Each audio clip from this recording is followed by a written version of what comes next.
There are many films about slavery told through foreign lenses. Now witness the full story from an African perspective.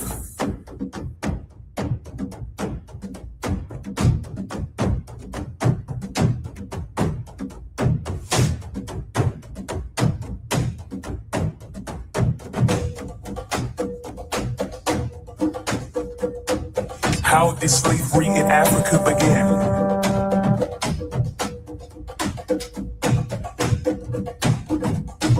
Who were the major players?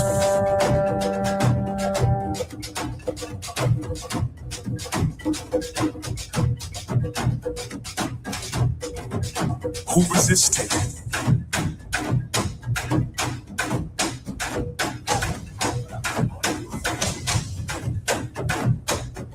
Learn the answers and much more in Meltrek, Exploring the Ma'afa, Part 1, The Arrival of the Portuguese.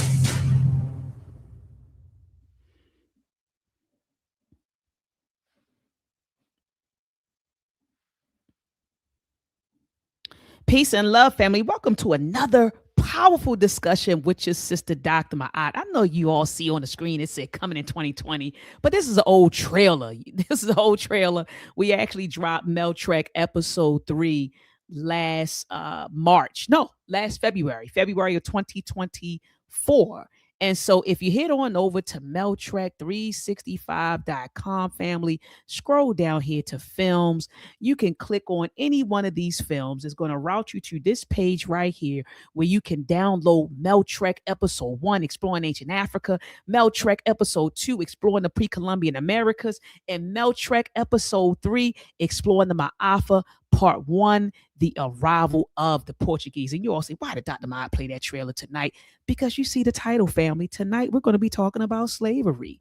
We're going to be talking about slavery. Did Africans sell Africans into slavery? Do Pan-Africanists and pro-blacks, do we overlook, Africa's role in our enslavement? So, family, we're going to be unpacking all of that. But you already know that Dr. Ma'at loves to not only educate adults, but I love to educate the babies. And that is why the Meltrek series was created. Mel is short for melanin.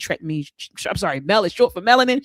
Trek means journey. So we're taking you on a journey to understand, and learn about the history of melanated people through the eyes of melanated people. Ashe. So make sure that you head on over to meltrek365.com, download these films and watch them with your babies. I get phone calls all the time from parents. They say, Dr. Ma'at, they'll tell me it's a kid's film, but shoot, I learned something, right? So even as adults, right, you can learn. So I'm going to put the URL on the screen, meltrek365.com. Come over here, download these films instantly, okay, for your babies. And also, family, not only do we have films, we also have books.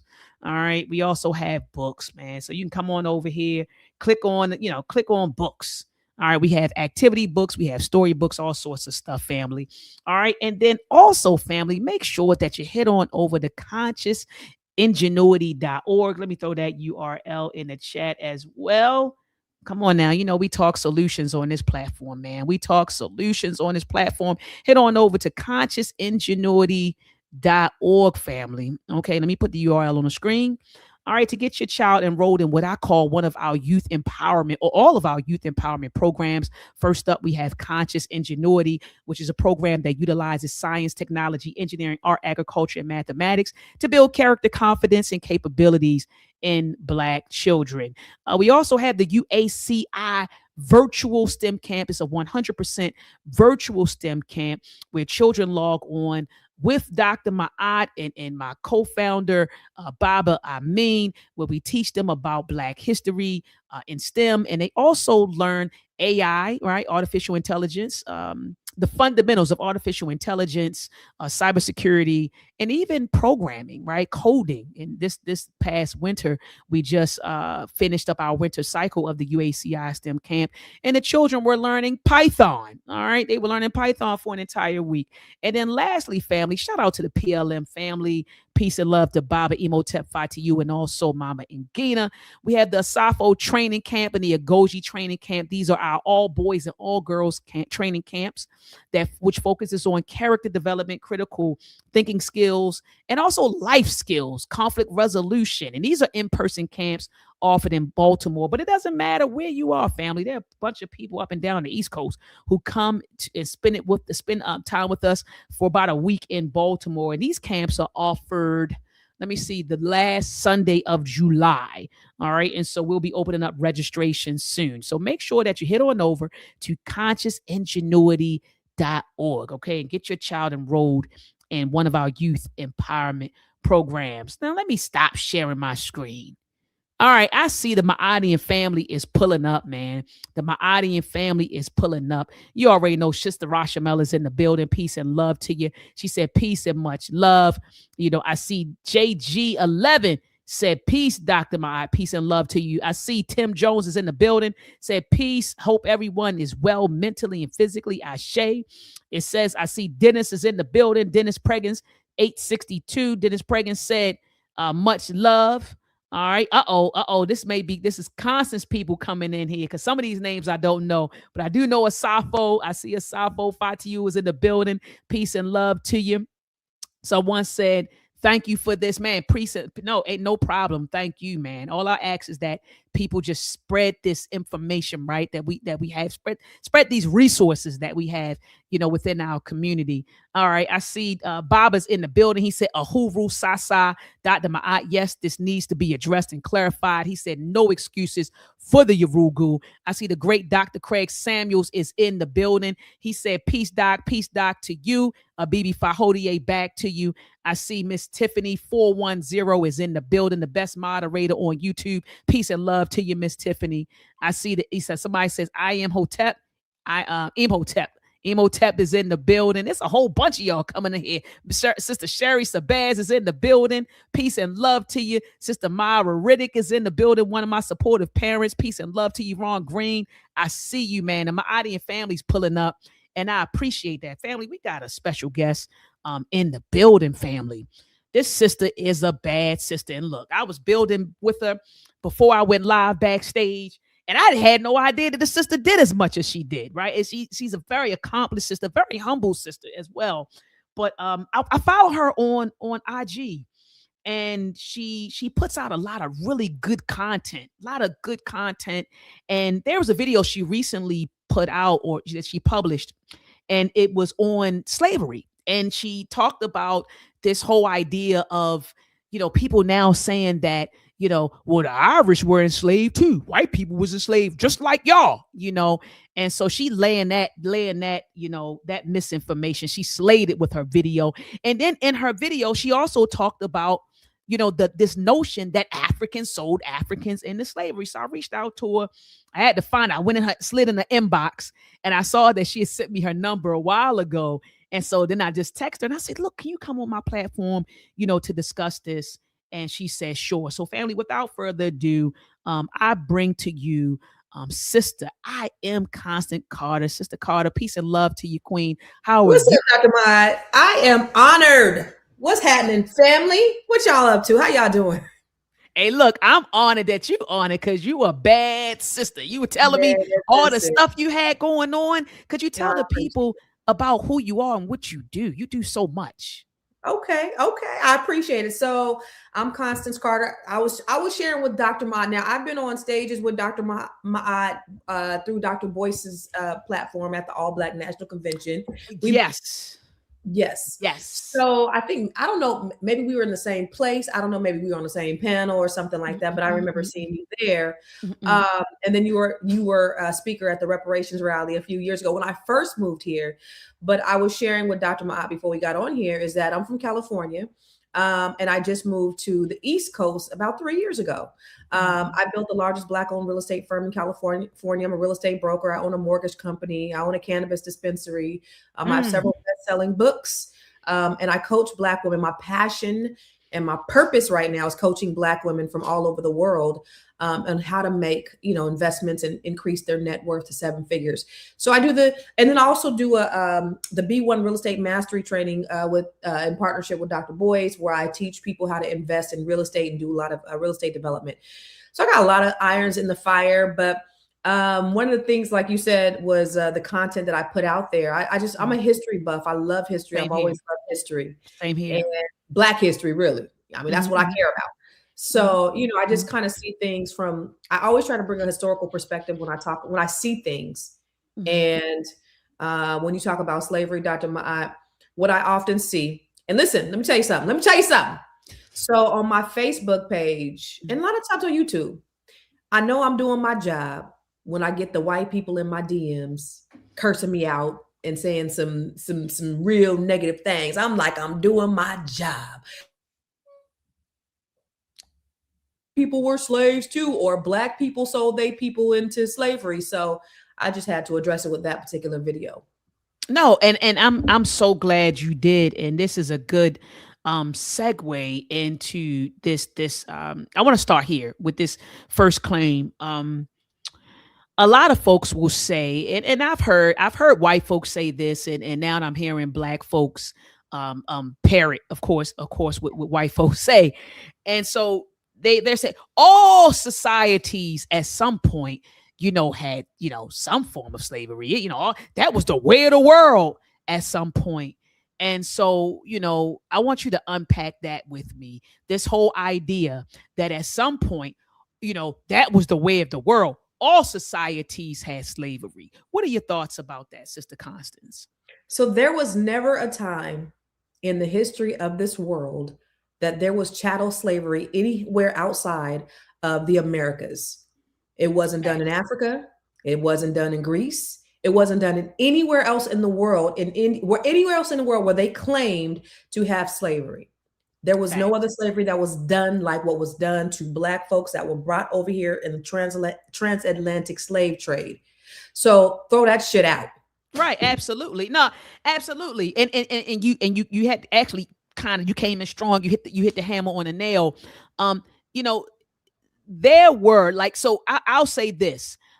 There was some form of slavery, servitude, and unfree labor, right? That did exist in many parts of the world, right? At various points in human history. But I do agree with you that you can't say that, all societies practice slavery in the same way. And you can't say that it was the same as U.S., European racialized chattel slavery. That just wasn't it. So I agree 1,000% with you. And so I just wanted to clean up that notion because like I said, I've heard white people say that. Oh, everywhere. I mean, it was some, everybody was, all societies. No, it was some, right? It was some, and it did exist in many parts, but it varied, right? In form, right? Some of it, it varied in form, right? Some of it was indentured servitude. Some of it was slavery, but like you said, not even chattel slavery. It wasn't even that. So they, but they used that as a means to justify what happened to us. Everybody, how it's kind of like when you catch your child doing something that they're not supposed to do and you reprimand that child and that child's like, but everybody did that or so-and-so. And that's what I think when I hear, white folks say that, I feel like they're kind of pointing to other people and saying, well, they it wasn't just us that was doing it. They was doing it in the Middle East. They was doing everybody, you know what I mean? And that's not true. Like you said, chattel slavery, that's an American thing. You know what I mean? Like that's an American thing, chattel slavery. And it was highly racialized and it was brutal and it was dehumanizing. Brutal is the operative word. Yeah, you know what I mean? And it was dehumanizing, and when I hear Black people echo those words. Well, a lot of parts, Dr. Ma'at, it wasn't just, it's kind of as if we're exonerating, people who have done this, like people who have oppressed us and enslaved us. It's kind of like and I think is a form of exoneration. You know what I mean? And Yeah. Dr. Go ahead. No, I was thinking what it does is it waters down what we've gone through, because it's like you're all lives mattering us when you're talking about there was slavery everywhere. It's basically watering down what we've been through when you try to compare, because there is no comparison.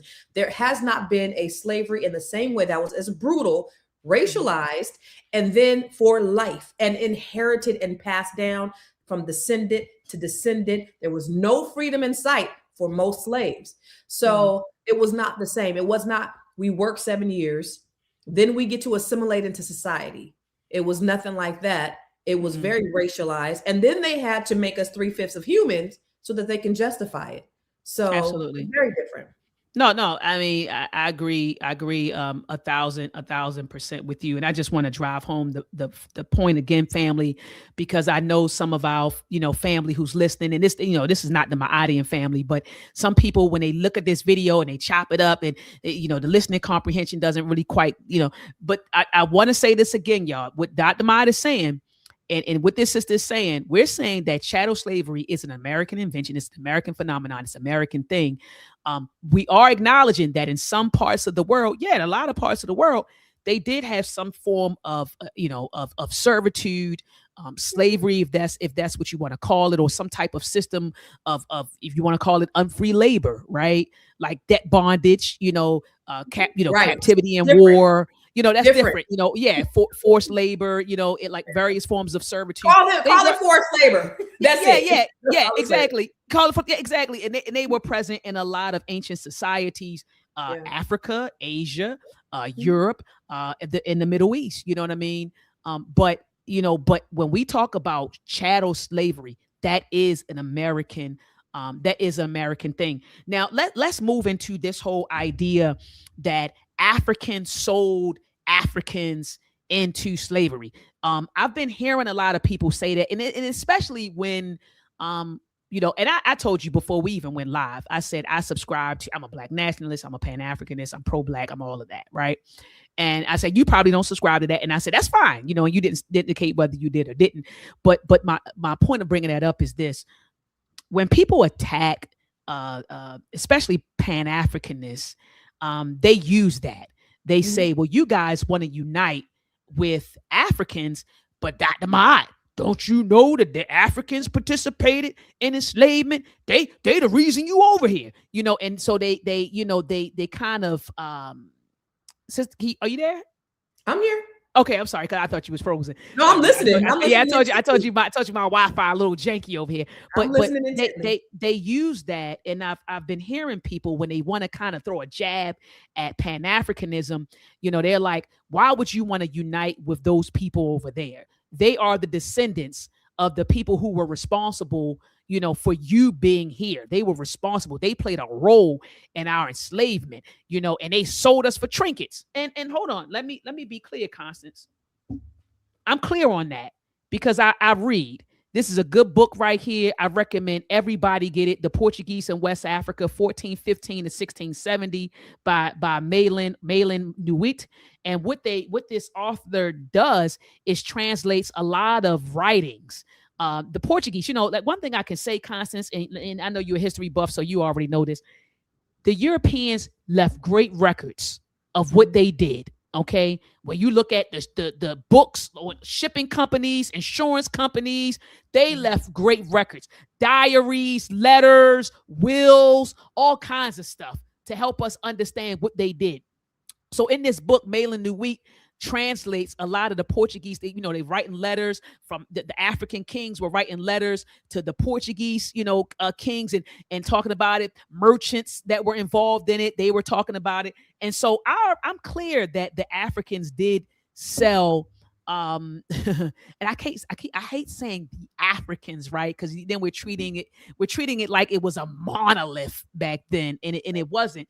But that the ethnicities that they were selling each other, on that continent, selling each other into slavery for trinkets. They were laughing at us, Constance. Like in this book, some of the Portuguese people were saying, "Man, I was acquiring, slaves, man, for 5 horses." I had a whole bunch of people, for horse. I would give them a horse and they would give me a whole bunch of people, and they mirrors, rum, silk, stuff like that. So did that happen? Absolutely, it happened. But one thing I can say about Pan-Africanists, and I'm thinking about right now, people like Dr. John Henry Clark, we don't shy away from African participation in enslavement. What we try to do is understand what their role was. We don't sit there and say it didn't happen. It clearly happened. The Portuguese talk about it in their records, right? That Africans on that continent did play a role, in our enslavement. And I don't think that Pan-Africans shy away from that. I think that we acknowledge it. And then, before you and I went live, we talked about historical context. So we try to put it in its proper context, Right. so we contextualize it. We just don't sit there and say it happened. We say it happened, we acknowledge it, and we also put it in its proper historical context. When you say that, when we discuss the role of Africans in our enslavement. So what are your thoughts about that, Sister Constant, when you hear people say things like, Africans sold each other into slavery. The Africans sold Africans. What's your thoughts on that? So first, I think that we have to stop adopting these Eurocentric talking points, because Facts. these are part of the things that keep us divided as people of African descent. We do that so often. We are all of the brothers and sisters in the diaspora. We are all brothers and sisters, and I see a lot of divisions, more so lately, and it hurts my heart. Yeah, Because we are the same. Because united we stand, divided we fall, and that's right. part of that Willie Lynch syndrome that we have, right? That separation, the thing that divides us as a people. We got to stop that. Calling people tethers and, oh, we ain't doing business with African people and we only do. They are all our brothers and sisters. And I know that some Africans don't like Americans because what they were told about us from white people. And then we don't like a lot of Africans because what we were told about them from white people. But we got to kill all that noise, and we have to start coming together, and we got to take white people out of it. We have been brainwashed to think that we are each other's enemies. So that's the first thing that we got to do, Dr. Ma'at, is we got to stop that separation between us, because we are each other's brothers and sisters. Cut all that noise out. Number two, my thing is you got to put it into proper context. That's right. Just like Africans had wars, Europeans had wars too. There were wars all over the world, and prisoners of wars were treated a certain way. So I capture this tribe. This tribe is not my family. This is another ethnicity, like you said. They're from a whole different tribe. We're not the same. So we're warring against another tribe. We capture them and we sell them. Did they have an idea that they were going to go across the oceans and be sold into chattel slavery for generations and generations, and the brutality that would come up as a result? I doubt it. Would have made a difference? I don't know. But you cannot say that we knowingly sold our brothers and sisters, or our ancestors or Africans knowingly sold our brothers and sisters into slavery, knowing the brutality that was going to be on the other side. They didn't commit the brutality. The Europeans did. So we have to put it in proper context. It's not the same thing. And we have to stop the division, y'all. It starts with us. No matter if they do it or not, we have to stop that. No, absolutely. I mean, I couldn't agree with you more. And I think that's a good segue into what I wanted to talk about. And I just, hold up, let me plus one this. I'm glad you drove home the point that it was no concept of Africa, Africans back then. You were saying, hold on, wait a minute. My tribe was my tribe. Your ethnicity was your ethnicity. I'm Awe. You are, I don't know, a Khan, or, you're a Khan, or you may be Yoruba, or whatever you were, but you weren't my people. We didn't look at each other like that. It was no. I'm of the Mindi tribe. I did the African ancestry DNA. Okay, cool. But like, it's, I just wanted to reiterate what you said, just in case anybody missed it. It was no concept of all of us are African and the Europeans sailed over, and it was like, I'm selling this person to that person. My brother, my sister, my cousin. It wasn't like that. No, it wasn't like that at all. You know what I mean? Like you said, it was my people are my people. My people may be Awe, my people may be Bamaliki. Like you said, my people may be Mende, my people may be Fawn, my people may be Yoruba. You know what I mean? My people may be Zulu. Like, just it wasn't that. Like you said, it wasn't this big monolith that everybody thinks it was. People Right. had distinct, ethnicities, ethnic groups, and so they didn't look at that. And so I just wanted to reiterate that point that you made. And I also want to reiterate the other point that you made is that a lot of people were captured via warfare, POWs. You know what I mean? And that also happened. So let's go here. Let me share my screen really quickly. Let me share my screen. Hold on. Let me minimize this. There we go. This right here. So this was taken. Before I do that, let me go back. Let me go back. I want to show this. So there's a book, really good book. I know you all say Dr. Ma always bringing out. She always breaking books out. Well, that's the educator in me. Really good book to read, Slavery and African Ethnicities in the Americas. Okay. So this is a sister. Well, no, this is actually a white woman, but his name is Gwendolyn Hall. So Slavery in African Ethnicities in the Americas, Restoring the Links. Dr. Gwendolyn Hall. She's bad. She's bad. And I read her book. I actually read half of it. I'm still reading it. But she talked about this. Let me bring this up. Here we go. Look at this. In her chapter entitled Gold, God, Race, and Slaves, page 15. Look at this. She says the Atlantic slave trade. Oh, no, that's not it.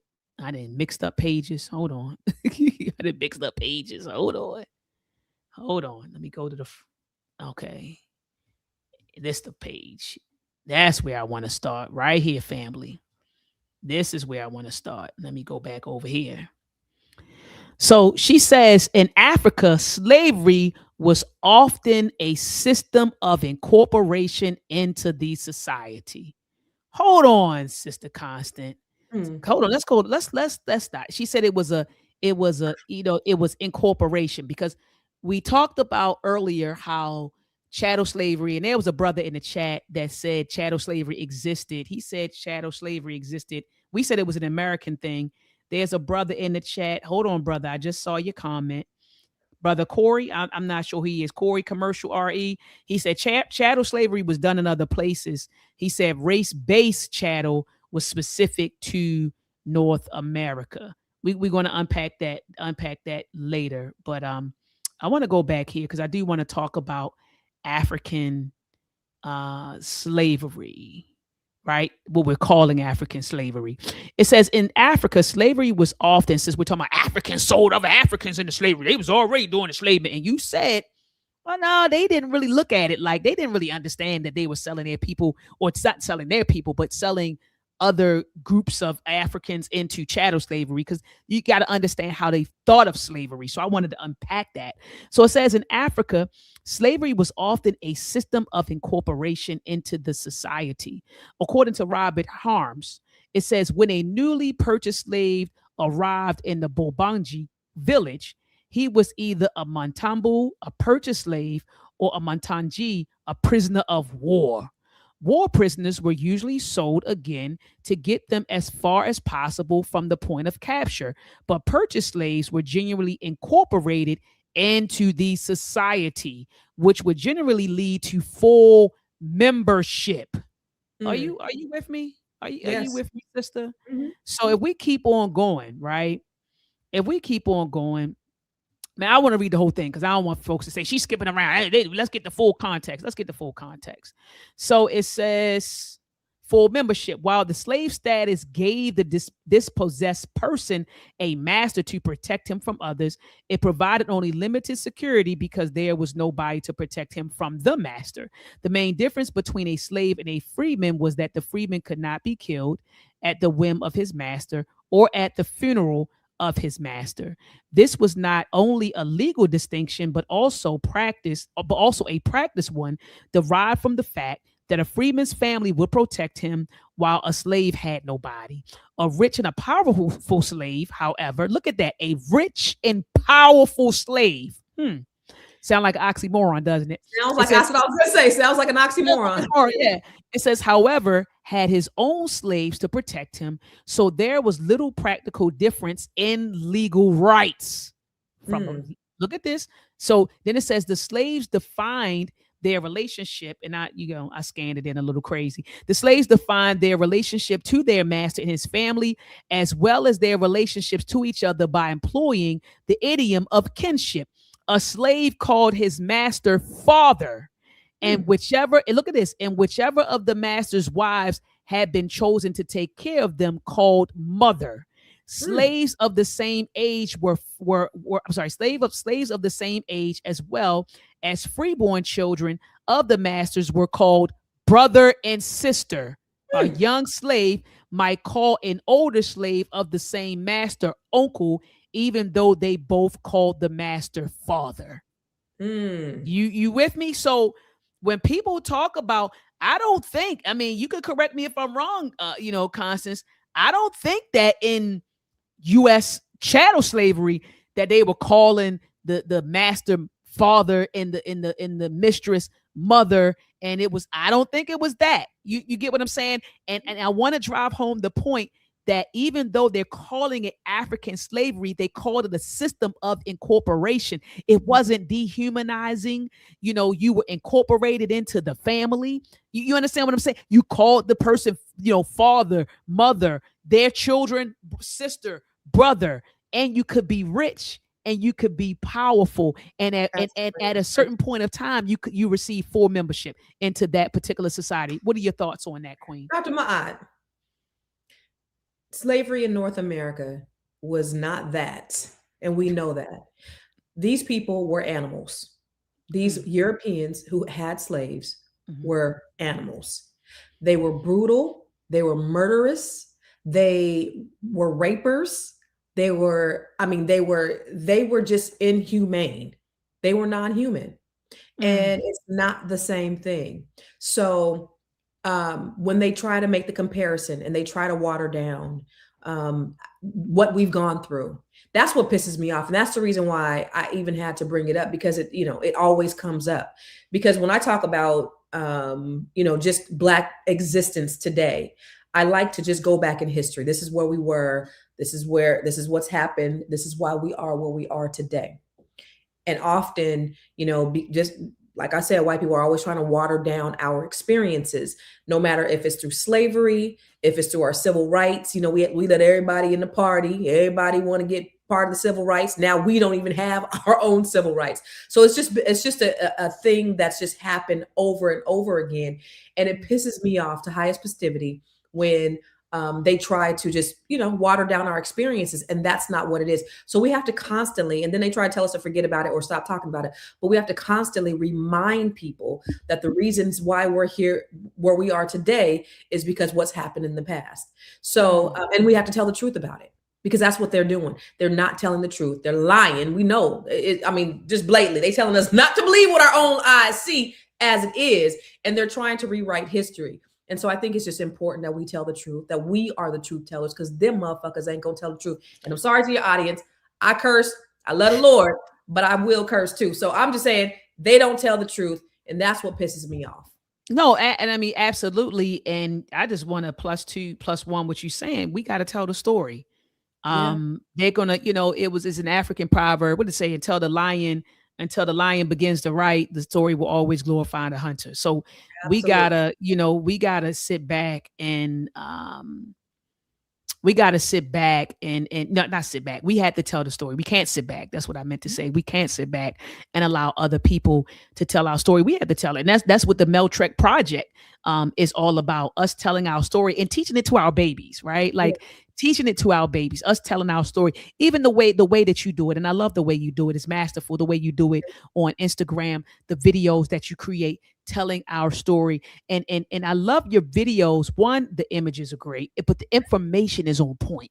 It's not like when I watch your videos that I'm like, she got this wrong. I'm like, no, she actually was on point, with this. Someone brought up the Dahomey Kingdom and said they fought back against the crown when the crown of England tried to end the transatlantic slave trade. I'm going to get to the Dahomey, and I'm glad that you brought that up.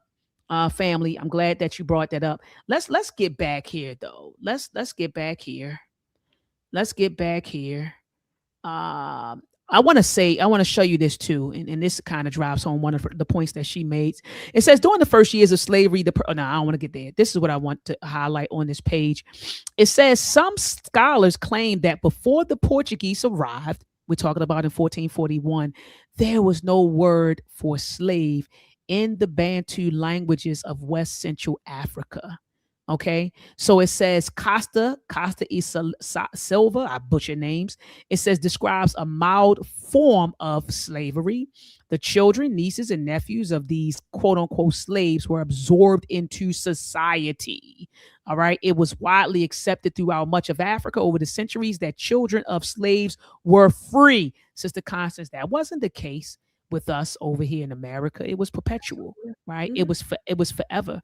So it says distinctions were made between slaves kept in Africa and those collected for shipment into the Atlantic slave trade. They were sometimes referred to by a different name. The military use of slaves and those use of female slaves as concubines, and sometimes co-wives and mothers of the children of elite men, continue to allow for significant upward mobility for some slaves and their descendants in Africa. Some of them rose to high ranks in society. These patterns existed long before the Atlantic slave trade began and continue well into the modern period. But let's keep going. Let's keep going because you mentioned Dahomey. So it says in Dahomean tradition, one of the fundamental laws attributed to the founder king Wegbakcha, I probably butchered it, in the 17th century prohibited the sale of slaves of anyone born within the kingdom, contravention being a capital offense. In principle, this rule was enforced so rigorously as to prohibit the sale even of female captives who became pregnant while in transit to Dahomey. So I do understand why you brought up Dahomey. I do understand that, but I do want you to understand that around that time in the 17th century, at one point, they prohibited the sale because they sold their own people. They prohibited the sale of slaves of anyone born within the kingdom, contravention being a capital offense. In principle, this rule was enforced so rigorously as to prohibit the sale of even female captives who became pregnant while in transit to Dahomey. So a lot of people, when we talk about African enslavement, Sister Constance, they bring up Dahomey. Well, y'all know Dahomeys, they was participating, they were slave captures, they were selling, but they never tell this part of it. What are your thoughts when you hear that, when they bring up examples like Dahomey? What do you think about that? Of course, again, that's another Eurocentric talking point to include or to divide us as a people. And I think we just really need to get back. Again, the reason why I tell my stories is because they are lying. And we have to get back to where we exhibit unity across the diaspora. We all Black. I don't care if you say, I Dominican, I know Black, you Black too. You know, we all come from the same place, and we have to just stop the separation. We have to stop the excuses. We got to stop fighting against each other because that's what they want, y'all. That's what they want. That's the reason why when you look at what's going on TV, you know, you see, you know, they only show Black people in a negative light. So when you see Black people across the ocean on TV, on these reality shows, they show us in a negative light so that when they come over here, there will be this image of Black people. They show them in a negative light, and we've adopted that. And we should know by now because we've already said all of those negative things about ourselves. And I think we're starting to have an awakening about who we really are because we've adopted their talking points about who we are. You got to think about this, Dr. Ma'at. I remember when I was growing up, my parents are from the South, right? And they were, you know, my mom's light skin, my dad's dark skin, but they were very on that light skin, dark skin type conversation in my house growing up, or saying Black jokes and things like that. They thought was funny because that was what was taught to them. And they, you know, they would repeat that shit that they would hear from them white people. My mom picked cotton, you know what I'm saying? But my mom didn't have to really pick cotton because she was light skinned. All her dark skinned brothers was out in the field. That was that separation. And so then therefore that was also ingrained. And so at some point we had to stop that. That's part of the brainwashing, is what I'm saying, of these white people that Black people have adopted. And what I'm saying is, across the diaspora, the lies that are told about who we are, that's keeping up this separation, we have to wipe it out our conversation. And we just got to start being Black and think one, or Pan-Africanist, or whatever you call it. But we just have to be one as people of African descent. I just think that we got to stop the separation, and we got to stop believing the lies that white folks tell us, they say about us. Stop it. No, I agree. And it's a sister. I don't know if it's really a sister. It could be a guy, because like some people just, just throw handles. American Lady 738. You're saying that Pan-Africans love slave owners and slave traders as long as they have dark skin. I don't know if you're trolling, or if you're just slow. I mean, I don't know what, I don't really know what to say. I don't really know, because the stuff that you're saying, it's always trolls on these things. Yeah, girl. it's utterly ridiculous. It's utterly ridiculous. Yeah, I just always drop the link in the chat. I always tell them pull up. I always tell folks pull up. I like to intellectually spar. So I am lady. I just dropped the link in the chat. You can come pull up. Come pull up, and yeah, come pull up. Come pull up. And so I do. Yeah, they never do. She ain't gonna click the link. She came in trolling, or he came in trolling. But another thing, warfare. You talked about warfare, and this supports what you were saying earlier. It says warfare in Africa is difficult to disaggregate from the escalating Atlantic slave trade. Although it was often propelled by internal considerations, it became increasingly provoked, inspired, greased, and supported by the European demand for slaves in the Americas, as the frontiers for the capture, kidnapping, and sale of Africans supplying the Atlantic slave trade expanded and moved inland. So I don't think a lot of people understand that. You know what I mean? That they were like, really, you had these internal forces, fueling warfare in Africa with the sole aim to, get more slaves, for the Americas. And I want to end on this right here. At one point in Africa, it says there was no visible slave trade in Aja or Yoruba lands of the slave coast when the Europeans first visited there. It says they described markets, right? They described markets where many goods were bought, right? And it says they looked hard for and inquired about slave markets, but were told that some markets only existed 800 miles inland. It says this was, of course, not true, and might have been a means to encourage Portuguese to move on.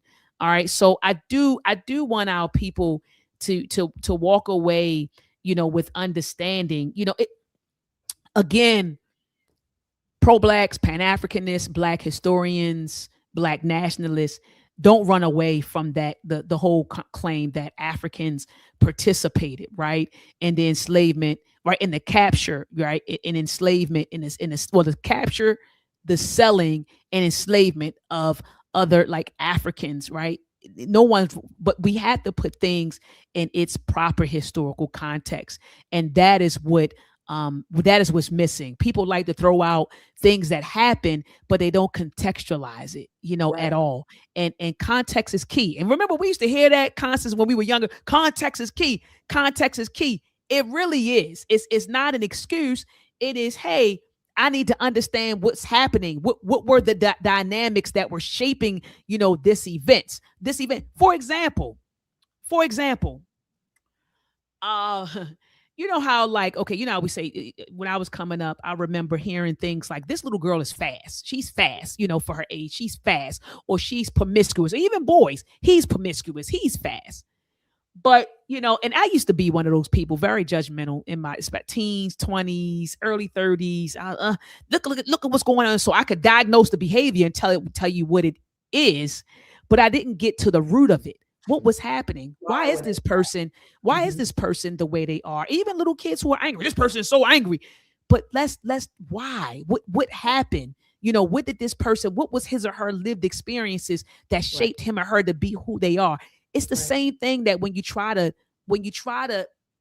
when you go back in history and you try to understand, no, when you go back and you learn history, while you're learning history, you got to also think like that. You know, you got to apply that same type of thinking when you're studying history. Okay, these events happen. What is the why behind it? Right. What was going on? What was the culture? You understand? What was the culture? What was the economic system? What was happening? What was the politics at that time that caused this to happen? A lot of people don't answer these questions. They just grab some historical facts and say, Dr. Ma, this happened. And I'm looking back and, oh, that happened. Okay. But what was going on in that time period, you know, during which this happened? So I just wanted to say that because people will pick out, and I'm looking in the chat, the homie people, they did it, but you didn't know that at one point that the homie people said, nah, they had a rule that they reinforced where they weren't selling their people into slavery, right? What happened? You understand what I'm saying? And so I think we just had to apply that mindset when we study history. And Constance, a lot of people don't. They just go back and they pull historical facts and they push it out into the world without any, you know, context. And so what are your thoughts about that? What's your thought about that? Your thoughts about that? I say, let them white people keep telling them lies. And I think we need to focus Black folks on practicing collective economics, working with each other, building our communities, and stop with the division. That's the main thing. You know, they said in the year 2053, Black median wealth was going to be a 0. And when you look at our communities, you know, everything statistically that's bad, we're on the top, and everything that's good, that we're on the bottom. But I think that we're on the cusp of a great awakening for Black people, and that we need to really focus on what we can do and build together rather than what separates us and tears us apart. So I say, Black folks, focus on doing business with each other, focus on working together, focus on building together. That's where we need to be. And of course, we need to look at history, but let's focus on how we can build up our communities together and stop the division, stop the divisive talk. That's what I say. Absolutely. And Third Option Party says Pan-Africans are some kind of whimsy, especially if you think these tribes didn't kill, rape, and brutalize the opposing tribes they purposely went to capture. See, this is what I mean. Let me show you this. See, let me pull up something really quickly.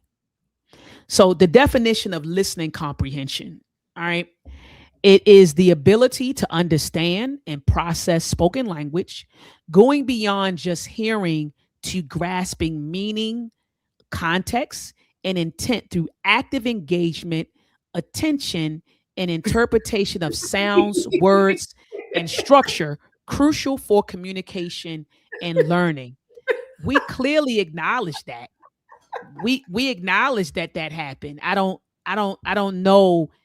Again, if there's a listening, it seems like there's a listening comprehension issue, because we clearly talked about that did happen. I even read something about warfare, right? Like it happened. They were warring, you know what I mean, with each other and capturing, and they were doing all kinds of stuff. So no one ever said that this wasn't happening. And so that's why I think it was definitely a listening comprehension issue. And then sometimes she brought up the definition, y'all. Listening comprehension, man. Constance, I listen to folks, and I'm like, that, you know, they try to argue, they come on and they argue with you, and you're like, I didn't say that. Like, that's not, you're arguing was something that the Trump supporter who said that? Who was that said that? It probably was. Was that the American lady with the no, okay. It wasn't the American lady. Okay. It wasn't, but I dropped the link in the chat. So if you all want to come and pull up, if you feel like we're saying something in error, you know, I love all the smoke. I do. I love the intellectually spar. You know, well, you know, I will say this, that I don't know if you know, but the average Trump supporter has the comprehension level of a third grader. So perhaps if they didn't comprehend, perhaps they were in that percentage of Trump supporters that we know that don't really comprehend really well. And you can't really blame them.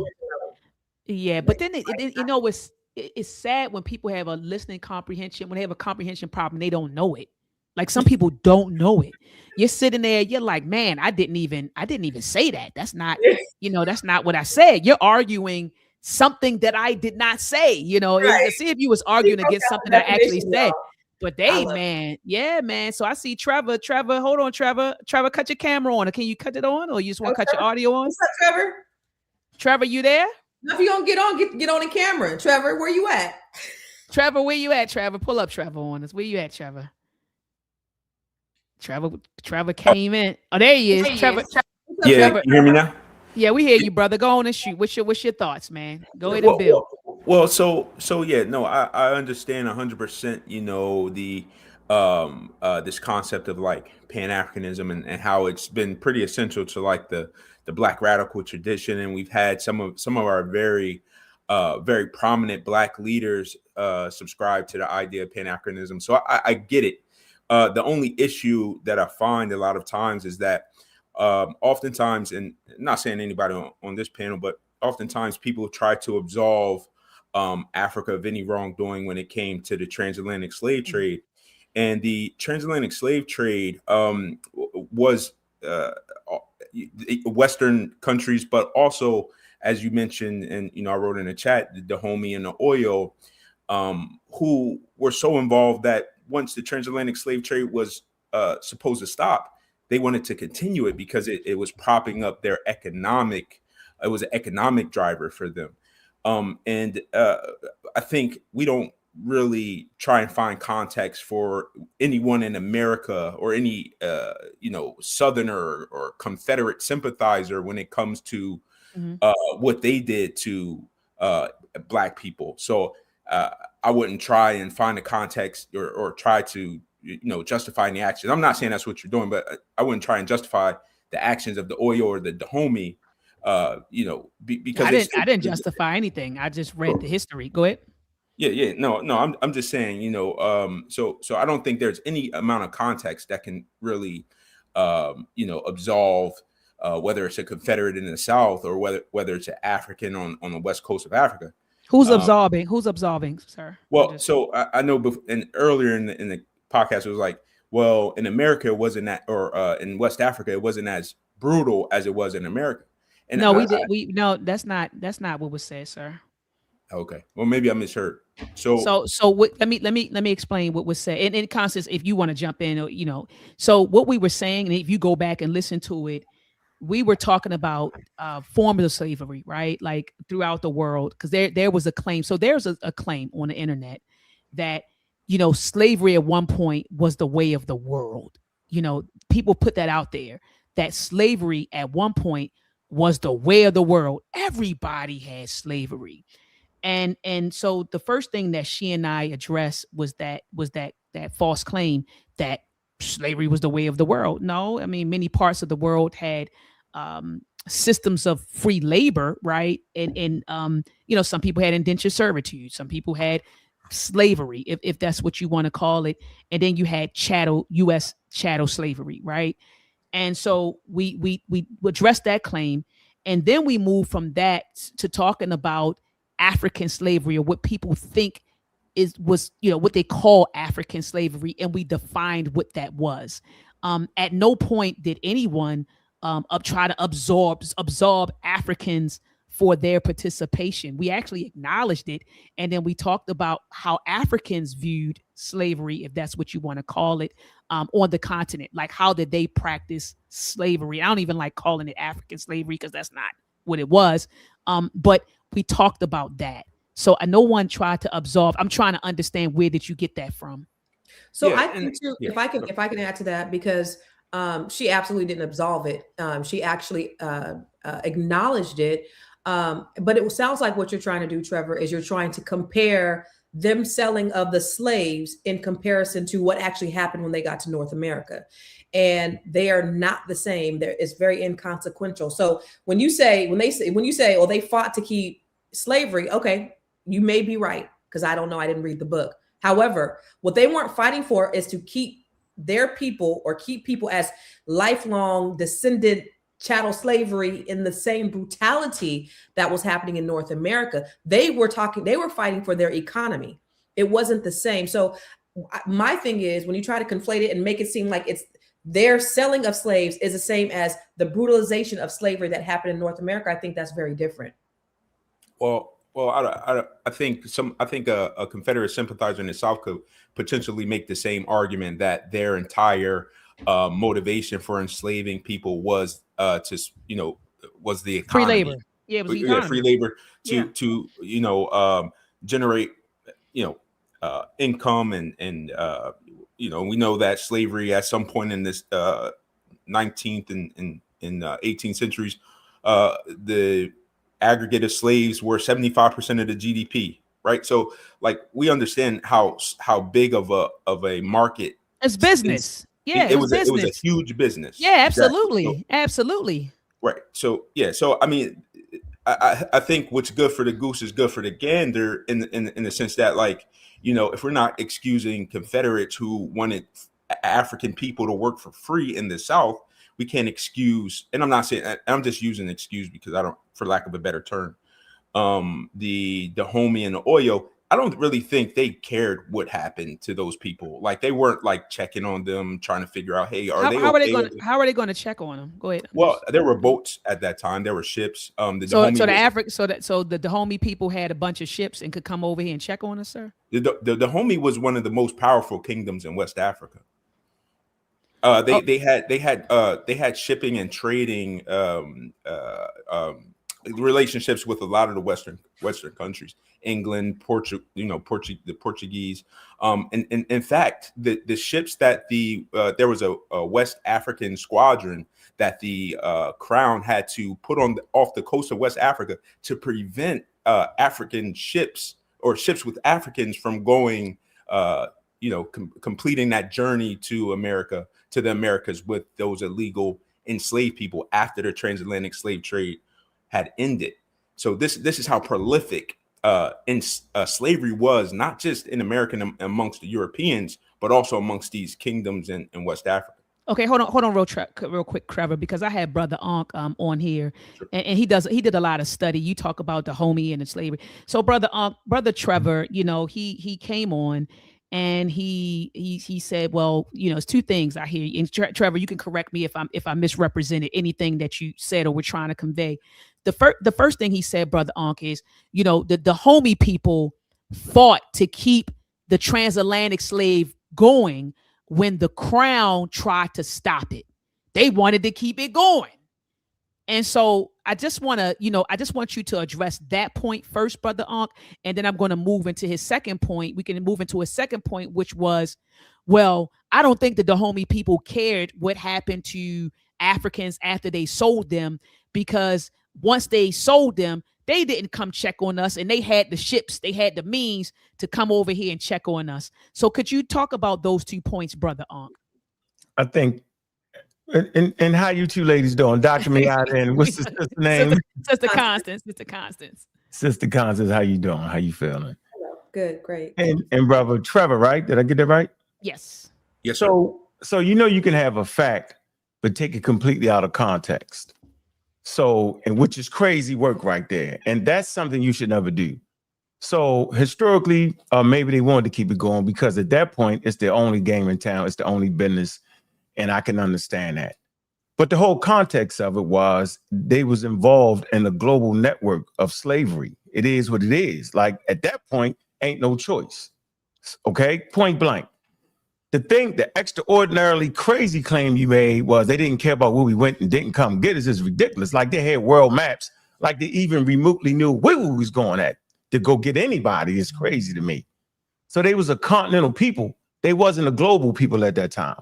The Europeans had gotten global based off of the sale, based off of certain technology, based off certain maps. So to expect anybody, any African nation to go get somebody is the most ridiculous thing. It's borderline hating at the end of the day. That means you really don't care about making sure facts are in proper context. Like, that's crazy. That's like saying somebody got locked up, we ain't gonna break them out of prison. Like, really? Somewhere with the feds, somewhere way over there, you don't even know where they at. It's too much to ask out of that. If you sat down with yourself and thought about that and put everything together, you would recognize that they didn't know where they was taking us at, bro. They just didn't. and all they knew was the Portuguese, based off of the work. Where's that work at, Doctor? Oh, Yeah, you know I got it. You know I got it. yeah, Right here. You know I yeah. got it. Based off this work, the actually the Africans kind of beat them down and made them plug into their markets. Right now, we got to talk about what was slavery in African markets, which is a whole different thing. So that, you know, those African nations didn't have a penal system. They didn't have jails. You know, whether we want to believe it or not, African people have committed crimes in their community since the beginning, like all people are. And so there was no place to put them. They had wars like nations, you know, like Germany and Japan. We had wars too. We were illiterate war people at times. What we need to do, we had empires, all that. So we had a market, right, that had commerce, trade, slavery, and all that. So that's not a big deal. They made the Portuguese tap into that after the Portuguese tried to use unsuccessful trade raiding based off of the defense of these different, they defended their nation like they're supposed to. They had a navy, they had all these things in tow. They had a riverboat system, okay? They had all that. So you kind of like acting like they just a bunch of dumb idiots and just wouldn't come get us. And that's just ridiculous, man. Like, you gotta stop. You can't do that. I want to know, like, okay, so say the homie got on a boat and they came to America to come get us. What would have happened to them? Yeah, They'd been able to check on us and say, okay, y'all good, we can go back home. Like, whoa, what? yeah, no, I get it. Yeah, so my point in saying that the Dahomey tribe, I don't think, because that was a counterpoint to a point that Dr. Mott made about the Dahomey tribe potentially not knowing the fate of the people that they were selling. And my counterpoint to that was that I believe that the Dahomey did not care about the ultimate end, the ultimate destination for the people that they were selling. And so you know, that's evidenced by not wanting to cooperate once they found out that the transatlantic slave trade was outlawed. They didn't want to cooperate. In fact, they circumvented any protections that were put in place to make sure that the transatlantic slave trade didn't continue. There was a book written by a white person. I know you guys said earlier in the podcast that these British people and these Europeans documented very well. There was a book written by a British slave trader called his name was Robert Norris. It was written in like 1789, Memoirs of the Reign of one of the Kings of Dahomey, where he said that the Dahomey kingdom wasn't chaotic or primitive. It was structured and state capable.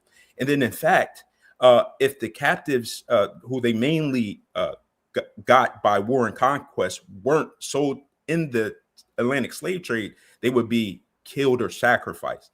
So that's my belief, that the Dahomey didn't care about what happened to these people that they sold, that they captured first by conquest and then sold to these people for whatever material gain or monetary gain that they were able to benefit from. Yeah, we never talked about whether people cared or didn't care. That was something that you came into. You know, you talked about that. We were comparing and we were actually juxtaposing African slavery and European slavery. We never went into because what they.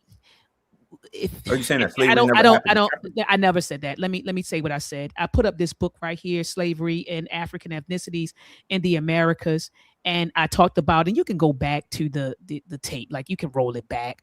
But I talked about what they thought African slavery was, and it wasn't really a system of slavery. It really was a system of incorporation. And I broke all of that down.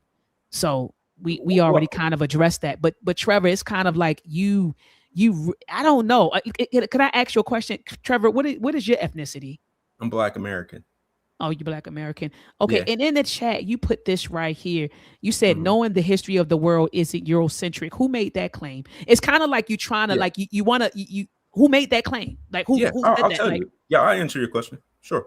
So the claim was that people who point out the history that is very well documented, that these African kingdoms willingly sold Africans into slavery People that point that out is somehow brainwashed or taking white people's talking points. That's ridiculous. I don't need a white person. In fact, some of the most prominent historians that I listen to are black. I don't even know a white historian who even delves into the topics that I'm interested in. So I think it's just I disagree with that. Okay, so I know Sister Constance made that that statement. Sister Constance, could you talk to him about what you meant by that? So what I was saying is that we have to stop adopting these talking points of Europeans in how we have division amongst Black people in general across the diaspora. That's what I'm saying. So I don't remember the other part that he was talking about, but that was early on. Yeah, we talked about that early on, Trevor. So I was just trying to. But I don't think European history or acknowledging European history is in any way wrong. I'm saying when you try to water down a Black African experience by comparing the two, it's totally two different things. And that's what you've tried to do when you compare Africans selling slaves to what happened when we got over here. Those are two different things. And so when you try to compare the two to try to water down the experience of Africans when they were in America, I think that's where there's a miss for me. Mm-hmm. It's not the same. I don't think they're two different things. They were both a part of the same system. The selling, you wouldn't have the Africans in America if you didn't have someone selling them in the first place. It's part of one continuous. Again, we're talking about prisoners of war. We're talking about. If I could just finish, it's one continuum. So there was a continuous process, right? The same thing for any transaction. There isn't any supply if there's no demand, right? And so it's not two different. It's one and the same. No, they're not, Trevor. Can I address? Go, Brother Unc. You want to address them? Go ahead. So, no scholar that you have would say that the slavery that occurred in Africa was the same as chattel slavery. There's a reason for the word chattel slavery, bro. And either you just want to do it on purpose or trying to sound smarter than everybody else for no apparent reason. Like, I agreed to your initial points. I just said the way you introduced it wasn't like it actually occurred. Okay, like you don't know what was on their minds or what they cared about. You know what I'm saying? That's crazy to say they didn't care about us. They didn't come get us. Like, you should know, since you claim to read scholarly works, that that's not even part of the discussion on whether they cared or what they was thinking or was it business. But no scholar actually says that the transcontinental global trade was the same thing as, quote unquote, the slavery that occurred in the African slave markets. Different rules, different regulations. First of all, you wasn't a slave for the rest of your damn life, and your kids wasn't enslaved for the rest of their life, and they kids, and they kids, and they kids, and they kids. That's a distinct difference right there. I'll say it again for those who are just very slow and playing around with us. I'm saying that Europeans would enslave your mother and your father. Their kids would be slaves. Their kids' kids would be slaves for daggone 400 years. Go get me the record of that being in Africa. I'll just stand on that point alone. We talked about that earlier. We talked about that earlier. Like, I brought up I actually showed this book right here by Dr. Gwendolyn Hall, and broke down that whole idea. So I don't. He's trying to say it's the same thing. It's not the same. It's not the same as prisoners of war. That's totally different. Listen, I'm not a slave denial. Hold on. Let me speak, bro. That's how you go ahead, bro. I thought you were done. Go ahead. Now let me talk. Right. So you playing. That is not the same thing. Now, I would agree that slavery of anybody is just wrong. So I'm not sitting there saying that was right or wrong. So my question to you is, what do you do with the criminals if you don't have a penal system? Europeans had penal system, meaning if you committed a crime, they could just lock you up. So I'm gonna ask you, what should I do with my prisoners of war and my criminals?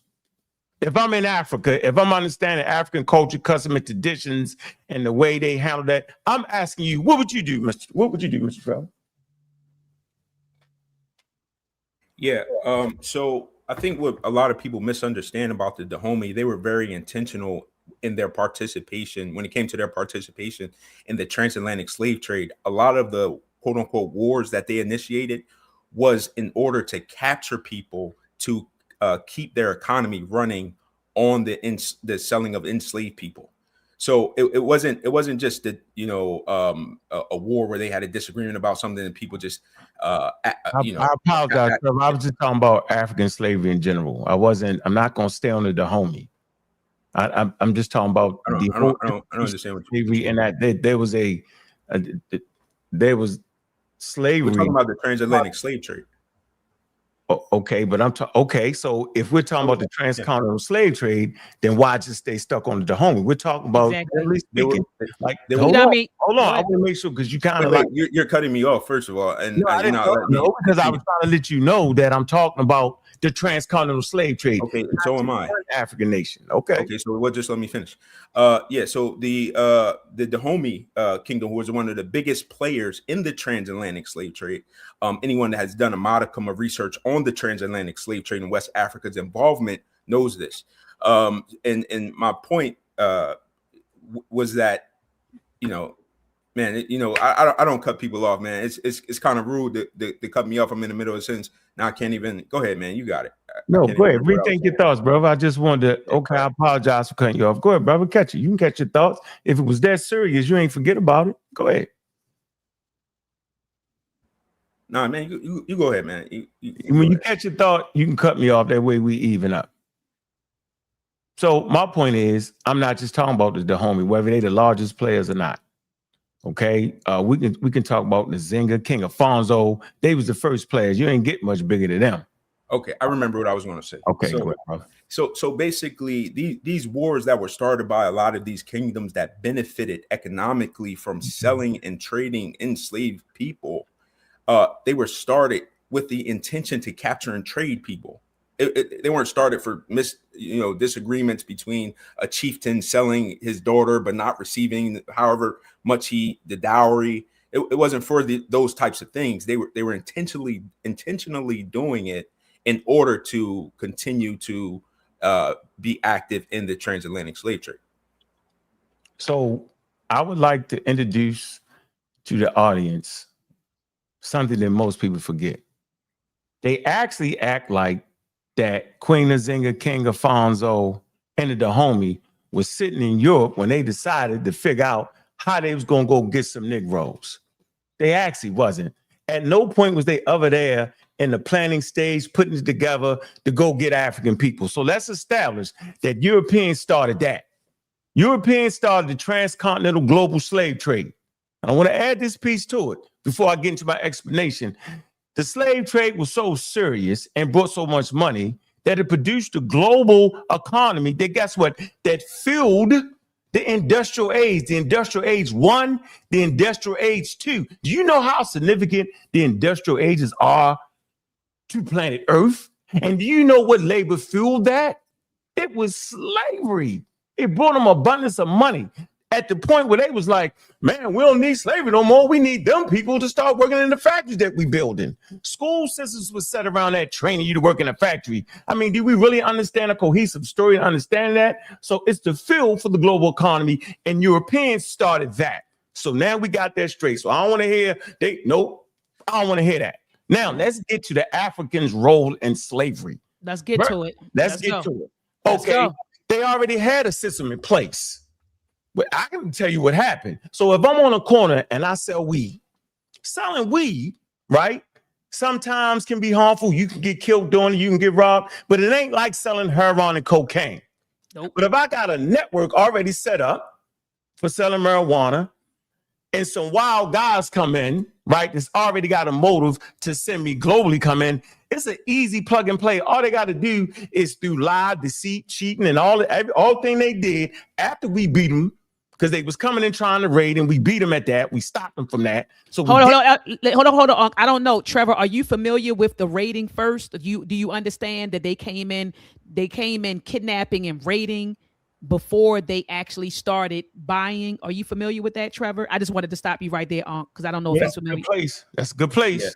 Trevor. Yeah. So talk about it then, Trevor. You say you're familiar. So go Yeah. ahead. So talk about Yeah. the kidnapping and the raiding that you're familiar Yeah. with on the continent. Go ahead. You have the floor. So what I'm familiar with Mhm. is that initially Europeans were not going in anywhere further than the coast of Africa. That's not true. Europeans were too scared to go inland Africa because the Africans would they didn't want those types of problems.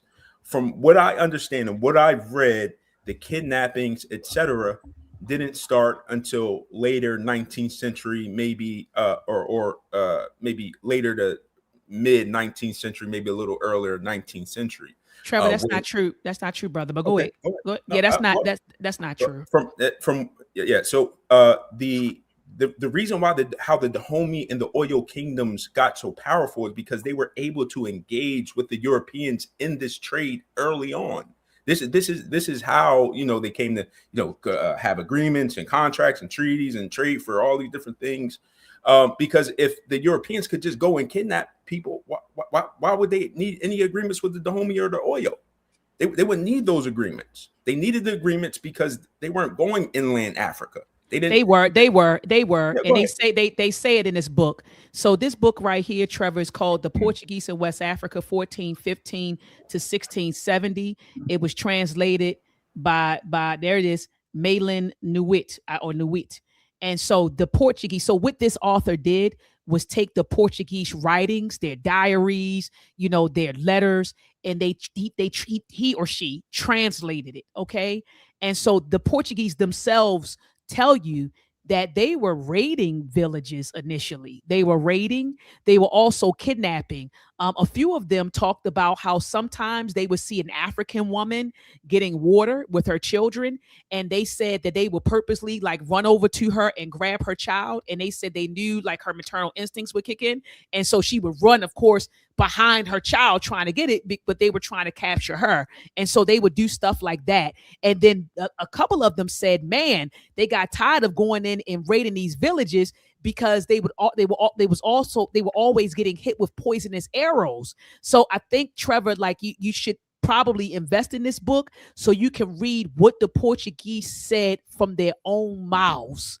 They were raiding and they were kidnapping. They were raiding and kidnapping. They were going in the villages. Even if you go to Chat GPT, I'm pretty sure Chat could tell you that if you don't feel like reading the book. But they were actually raiding and kidnapping. So I don't know. And they were doing that 19th century. No, they were doing that when they first got over there, in the early 1400s. They were doing that. Can I introduce a source? Yeah, you go ahead. Go ahead, brother. And that's a great point, Doc. Let's deal with a source: local African responses to the early slave trade in Upper Guinea, 16th to 17th century. The abstract: when the Portuguese mariners reached the Senegambie coast shortly before 1450, they quickly engaged in taking numbers of captives back to Lisbon. Okay? I ain't gonna read you to death. I am telling you that the Portuguese came in slave raiding. The problem was when they was traveling down the rivers, they engaged African Marines. So I didn't know that Africans also had navies. And the boats was better because it could navigate. They had the war canoes that could hold over 200 people. They had iron tips, poison tips, bows and arrows. And they was downright nasty with it and well organized. And they ran their ass up out of there. Excuse my language. They used to think the Christians was actually eating Africans. They was like, why they just snatching people? So obviously there was a difference in the way they conducted business in slavery than coming and snatching somebody. It's obvious right there when you start to read the original documentation. So you can't be serious with it if you're not going to be willing to admit that they came in first, disturbed the system that was in place, that didn't have you in slavery for the rest of your life. So if you owe money, you be enslaved, right? If you was a captive of war, you be enslaved, right? Okay, but not your family's family. Now, you always got out of order human beings, and you always got out of order countries. So maybe the Dahomey just a group of out of order dudes, but that does not fit for the whole African continent. That's a ridiculous statement right there. To take one nation, they never do it with Europeans. Take one nation and apply those same ideas and concepts on the rest of separate governing nations. This is the craziest thing ever, bro. Like, I'm confused with that. That's not right. That's not historically accurate, and that's not how you're supposed to tell a story. Yes, brother, you're supposed to talk about the Dahomey. No joke. But you're not supposed to make the Dahomey way they treated how all African separate nations carried the business of slavery. You're not supposed to do it. Each individual nation has an individual story, and their responses, see, because this is a response. Okay, it's a response to colonial powers coming in, disrupting an already organized trading system. Let's get that straight. So I'm not the one to tell a functioning nation on who to lock up and who not to lock up, right? I'm not a person telling people how to treat people that just won't pay their daggone bills. I'm not that guy. So whatever reason they had to do it, that was their reasoning. Now, we can judge it morally, no more than I'm going to say, well, I shouldn't have got beatings when I was growing up. Now, if you beat somebody, you're going to jail. But I ain't going to sit back and tell my grandmother, my great grandmother, you shouldn't have been. They was crazy for doing it. No, that's not actually how it worked. So as we get better at understanding human behavior over time, nations correct that. Everybody is allowed to correct that. So I'm not making no excuse for the Dahomey, but the Dahomey situation is not indicative of how most Africans carry the slave trade. I just want to kind of put that out there. It actually is, because not only do you see the Dahomey. Hold up, Trevor. Let brother I just want to say the problem I have with what Trevor is saying is basically he is parroting what these white people say about Africans trading their own or selling their own into slavery. That's essentially what you're saying, and that's what I have a problem with. And Brother Ankh, he broke it all the way down. And the fact that you still are standing on your square and you're saying that, it speaks volumes. Yeah, thank you. So it wasn't just the Dahomey, it was also other kingdoms like the Oyo Kingdom. I brought up the Oyo Kingdom, who was also actively involved. And we don't have to talk about the entire continent of Africa. We're talking about specifically West Africa, because that's primarily where the victims of the transatlantic slave trade were taken from. But what I will say is that the book that Dr. Ma'at pulled up, and I know the young lady says that I'm parroting white people talking points. I'm smarter than probably most of the whites I know. I don't need to parrot white people. I don't need white people that help me think. I don't know who does that. I'm black. I don't need any of that. Black and proud. And exactly. And so the book that Dr. Ma'at pulled up, actually what Malin Newitt says in that book, she actually says that the primary acquisition of enslaved people was through trading. Nobody. Can I just finish? So in that book, Malin Newitt says that the primary acquisition of enslaved people was through trading. Were people kidnapped? Yes, but was she? And that was my point. Let me stop right there, because we talk about listed comprehension. Let me stop. I had to interject you, because you're not going to misrepresent what I said. I said, hold on. I said that when the slave trade started, right before it became a system of where you're buying and selling, I said it started with kidnapping and raiding. It started with kidnapping and raiding. I never said that they didn't get. I never. So don't misrepresent anything that I said on this platform. I clearly said that it started with kidnapping and raiding. It started with kidnapping and raiding. That's what I said. So the point that you're making is not countering anything that I said previously. You said they were trading also, right? I also said they were trading. So I don't understand the point of you bringing that up, Trevor. Like, what are you saying? Here's my point. Please. People try to misrepresent the transatlantic slave trade as if the Europeans mainly kidnapped and no one said mainly kidnapped. No one said that. No one said that. Yes, but please. And this isn't specific to this conversation. People that are so caught up on like this fuzzy feeling of like togetherness because of skin color, they're caught up on this. They try to paint it as if the Europeans went in and plundered and pillaged in the very book that you pulled up. And I would love to see what page it said it started with kidnapping and pillaging. Read the book. Get the book. Get the book. Get the book.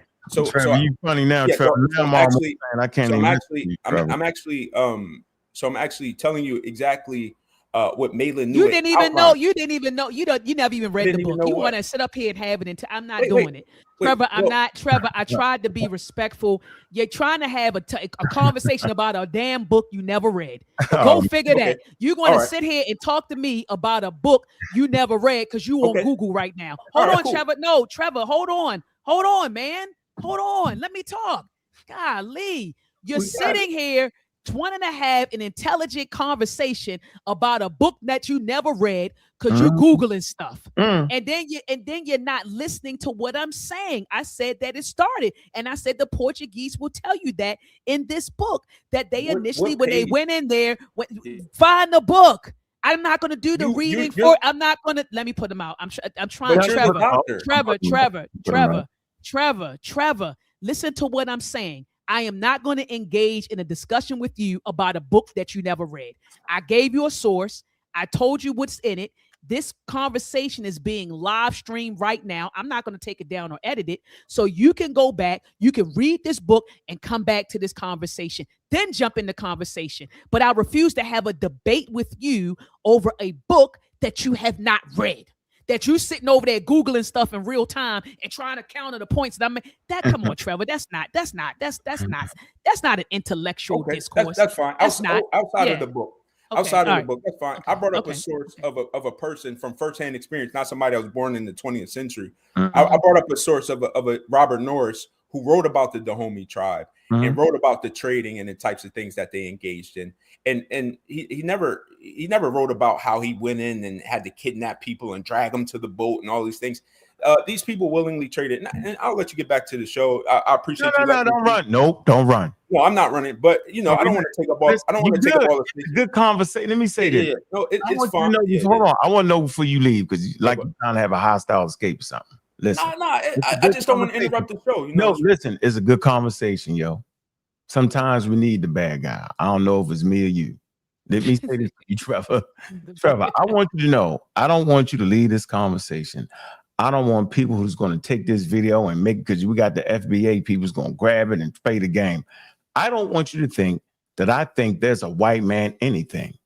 I don't think there's a such thing as the white man science or the white man, but there is a worldview, right? And you got to know, I don't know why you think in your mind that African people was well studied and they understood everything about them before they got to Africa. That's not fundamentally true. So for you to think they went in there doing what people do when they trying to rob, steal, whatever it was, fake like I'm a trade. First of all, it was always faking like we're trying to trade. They had alternative motives. I don't think you would actually disagree with that now, would you, Trevor? Seriously, you don't think they went there smiling and let's go ahead and that we gonna have fair trade with these people? You think they was thinking that though? Do you really think that, Trevor? Yeah, and this is important to the conversation, bro. Did they think they were going to have fair trade? No, they go in there saying, yo, we just gonna have fair trade, no problem. We're gonna be fair.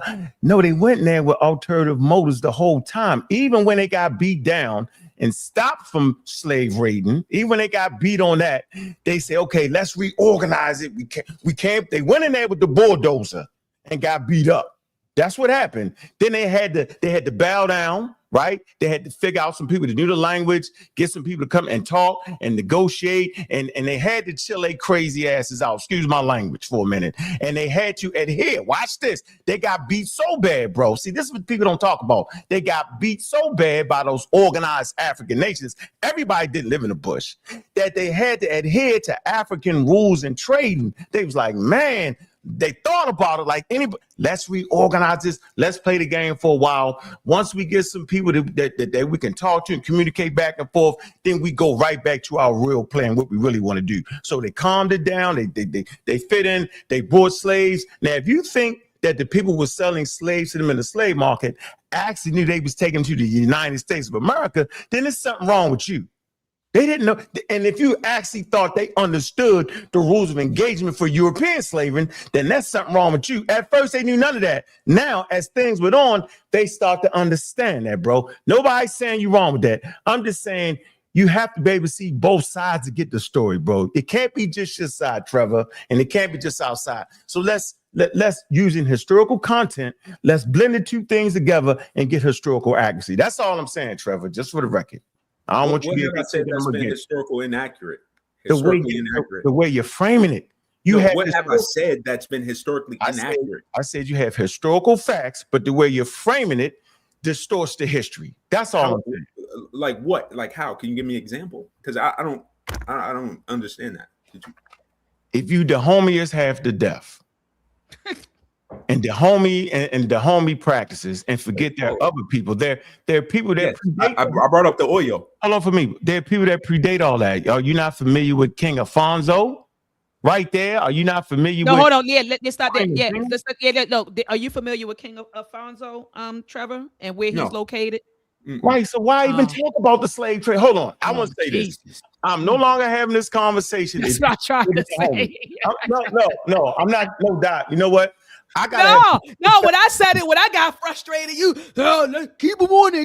I was like, I I'm can't. saying, I see where his weakness is now. I just don't understand what you're talking about, man. No, Like, watch what's this. the Hold on, point? watch this. Like, I'm very it intelligent. just Watch you this. keep saying you're going to the homiest to death, like you're making light of a kingdom that watch literally profited off the watch trade this. of black bodies. No, watch Like this. it's weird, man. No, Like, no, what is going on? watch this, bro. I'm gonna show you what's Well, going the on. homiest to death. Hold like, on. the If Confederacy is to death. Like listen, it's the same thing. So what's the time period for the Homie? Yes, the homie and the Europeans were friends. They were trading partners. They were buddies.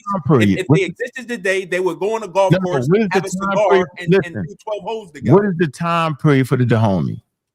The Dahomey existed early 17th, 16th century during the entire transatlantic slave. That's about what? That's about what?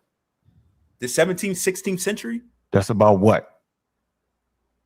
It's the 17th and the 16th century. 18 what? If you say 17, 18? if you say You said 16th or 17th century. You do know what that is. 18, oh, well, You come do on, know what bro. that. You know what Wait. you're saying, right, Trevor? Yes, 16th and the Okay. 17th century. Do you know when that time period is? Yes. So if you say So why are you saying 18? If you say 16th century, you're saying 1701 going. Come on, yo. Exactly. Come on, Trevor. You know that. No, you're not. What? Trevor, what's the 16th century, Trevor? Yeah, Just say it. come on, man. It's Trevor, say it. You're tripping. Say it. You guys. No. don't know the I'm not. 16th. No, I'm asking you. He's saying the 16th century is the 1500s. exactly. No. Don't exactly. Now you just said if No, I'm saying the 17th century, I'm saying the 1800s. I didn't say that. Onk said that. So get it right. I didn't Okay, say that. so but what you is the just- point? Are we splitting hairs at this point? Because this is going in circles. This is the I got wild it. thing, man. Like you guys got to stop like this whole thing, man. You know, Trevor, you gotta said if I stop. say in the Trevor, 16th century, Trevor, I he just, said I he just asked think it's you. crazy if that we're you not are going to skate past comparing the fact she just said the the slave 1700s and trade the 16th to- century. I didn't I say think it's that. crazy I didn't that you- say that. Well, we He- got he- the I didn't say that. recordings. We can Yeah, go you back. had the recording. So please, Yeah. you had the recording, Trevor. I never said that the 17th century was the 1800s. Onk said that. And then That's you what he came said. in like, No, you I came said- in no, I like, said, oh hold my on, gosh, wait. you don't know? Yeah, you came No, in like, oh, No, now. you miscan. Come on. Yeah, you Come on, doing man. bad. I'm- Hey, Trevor, but come Trevor, on. let me ask you this. Trevor, you Trevor, doing bad. Trevor, Trevor, you doing Trevor, bad. I'm Trevor, doing bad. I just you got a doing question. bad. You I just making got a up stuff, question. Trevor. You making up I stuff. got a Trevor. question. Yeah, you You're might just want to making edit up this. stuff. No, Yeah, hey, You might please, want to please edit this, edit it. doctor. No, Hold I'm on. not You might editing. wanna I'm edit not this one. editing. I'm not editing Trevor, anything hold because I on, didn't watch say that this. the No, hold 1700s on. was Go the on about this. 1800s. Watch Yeah, this. I didn't say you that. said the 16. You Trevor, said the 16th century was the Trevor, how about 1700s. this? No, I didn't, How Trevor. about- Onk All right, said how that. much you want to bet? No, I Trevor, bet you $1,000, Trevor. Bet it. This No, is no, bet. no, Yeah, no, okay, Trevor. yeah. How about Go I back was and listen. wrong? Go back. No, hold on, man. In conversation, you can say stuff wrong, and it's okay. Exactly, You but tried to drill down on me hold about up, the point I'm trying to make is that you're right. I do agree with you, that you can say stuff wrong when you're having a Goodness. conversation, but don't tell me that I said it wrong when it was somebody else who said it. That's my Right, opinion. I said it, not Doc. Well, see, I do Anyway. got a question. We can move on, yeah. This is a basic question. So Trevor, since you are comparing, because I'm stuck right there. Since you comparing what the Dahomey tribe did, so are you saying that the Dahomeys were also responsible for rape, murder, pillage, killing babies, chopping off feet, like all of those things, all the atrocities that happened in the Americas to African enslaved people? Are you saying that is equivalent to the Dahomeys trading the Africans to the Europeans. You are still on that it's the same thing. Well, what I'll say is that the Dahomey is indirectly responsible. And what I'll also say, citing the source that Robert Norris, the book he wrote about his experience in West Africa, that the people that the Dahomey did not trade ended up, sometimes they would sacrifice them and murder them. I would say that it is just as deplorable and just as horrible as what the Europeans did to the Africans that arrived in America. Now, what I will say is that race-based chattel slavery, as you know, you guys were talking about earlier, race-based chattel slavery was specific to America. I will say that. And that existed nowhere else. And nowhere else was it legally codified that because of your color of your skin, you were subject to chattels, being a chattel slave just by that. But okay, Trevor, let me ask you a question. What was the name of the book? What was the name? Hold on, brother. Hold on. What was the name of the book that you referenced, Trevor? Yeah, it's by Robert Norris. It's called Did you actually read it? Because if you did, turn your camera on and show me your book. You know how to show you the book. I'll show you the books I've read. Or say, hold on, this is the book. This is the book. Hold on. I showed you this. I showed you this one. Yeah. To understand Africans slavery in Africa. You have this book right here by Theophilo Banga, Readings in Pre-Colonial Central Africa. Right. This is the book right here. Mm-hmm. You also have Pre-Colonial Black Africa by Sheikh Anta Diop. That's a book right here. So I have my books that I read. I don't just come online and Google. Sheikh Anta Diop. Some people say D-I-O-P, but it's French, so it's Diop. You see what I'm saying? Okay. So you have Pre-Colonial Africa by Pre-Colonial Black Africa. It's not a crease in that book, doctor. It ain't one crease in the book. You crazy. You crazy. You crazy. You crazy. You crazy. You crazy. Hey, Doc. Crazy. Hey, hold on. You crazy. Hold on. Look. Hey, Trevor. So turn the camera on and show us your book. Show me your books. Show me your books, Trevor. Yeah, show me your books. See, hold on. I would have turned it on already. Yeah, here it is. There it is. You see my stuff. Scratches, highlights. That's one book, sister. It's four. Well, Trevor. You're just deflecting from the fact that you don't read and you want to jump in.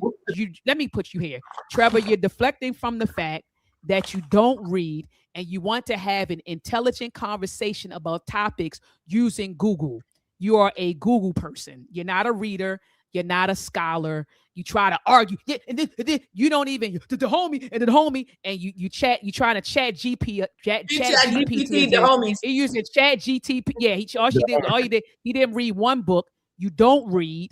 Right? You don't even know about the Congo. We asked you know about King Alfonso? You know about the Congo? I don't know about this. Do you know about the kidnapping and the raiding? I don't know about this. Come back to the discussion when you actually know, when you actually read. You don't read. I clearly can tell. You do not read. You Google. That's what you do. Some white person told him about the homie and he Googled it. Exactly. Yeah, he Googled it. That's all he did was Google. He don't read nothing. They want to tell me you don't read. I read the whole thing, buddy. I read all 4 of these books, buddy. All 4. And you see my library behind me and books on the floor. I read. That's what I do. You Google. And then you try to come on and sound articulate and you make points and you try to argue things that aren't being argued. You made a lot of logical fallacies when we were talking, a lot of logical fallacies, and you argue from a position of ignorance. So anyway, then he tried to somebody said Trevor had too much time. Yeah, he did. Trevor had too much time. Third party. I see third party. You in the building. Third party. You have the floor. So Doc, I just want to, if I'm saying my point got derailed because I mischaracterized what the 17th century was, right? My point was that, you have to start the Portuguese because they was the first making first contact, right? And that particular junction that was spur on the transcontinental slave trade. They had the Canary Islands and all that. They had control of that. I know I ain't tripping, right? And then so you got to talk about the Portuguese. You got to talk about King Alfonso. How you not talk about King Alfonso, right? How you don't understand how they dealt with it? How you did the wars with then the Zing and all them? You deal with all that, and then by the time you get to the homie, right, which is definitely a different section of time, and then we can talk about all that. We can talk about how things evolved right? Culturally, how different strategies and different approaches was taken. I mean, that's how you actually teach that. You don't just start with the super wild guys after we done did it for a while and we comfortably in it. Now we come on, man. Like, who starts it off like that? I think that's disingenuous. Yeah, he said, when you had asked him the question, he said something like 17th, and he said the 17th and 16th century. And I heard you say what? And then you were trying to, I guess, get a number from him, and then you said you were trying to get a number, and then you said, well, 1800s, and he was like, what? And that's when I was kind of confused. Like when you said, well, you were trying to get a number, he was saying 16th, 17th century. So I was trying to pull it out of him, like, what do you mean by that? But then he tried to say, so I don't know. That was a lot. But I see that third party, you were in the chat, saying a lot of stuff.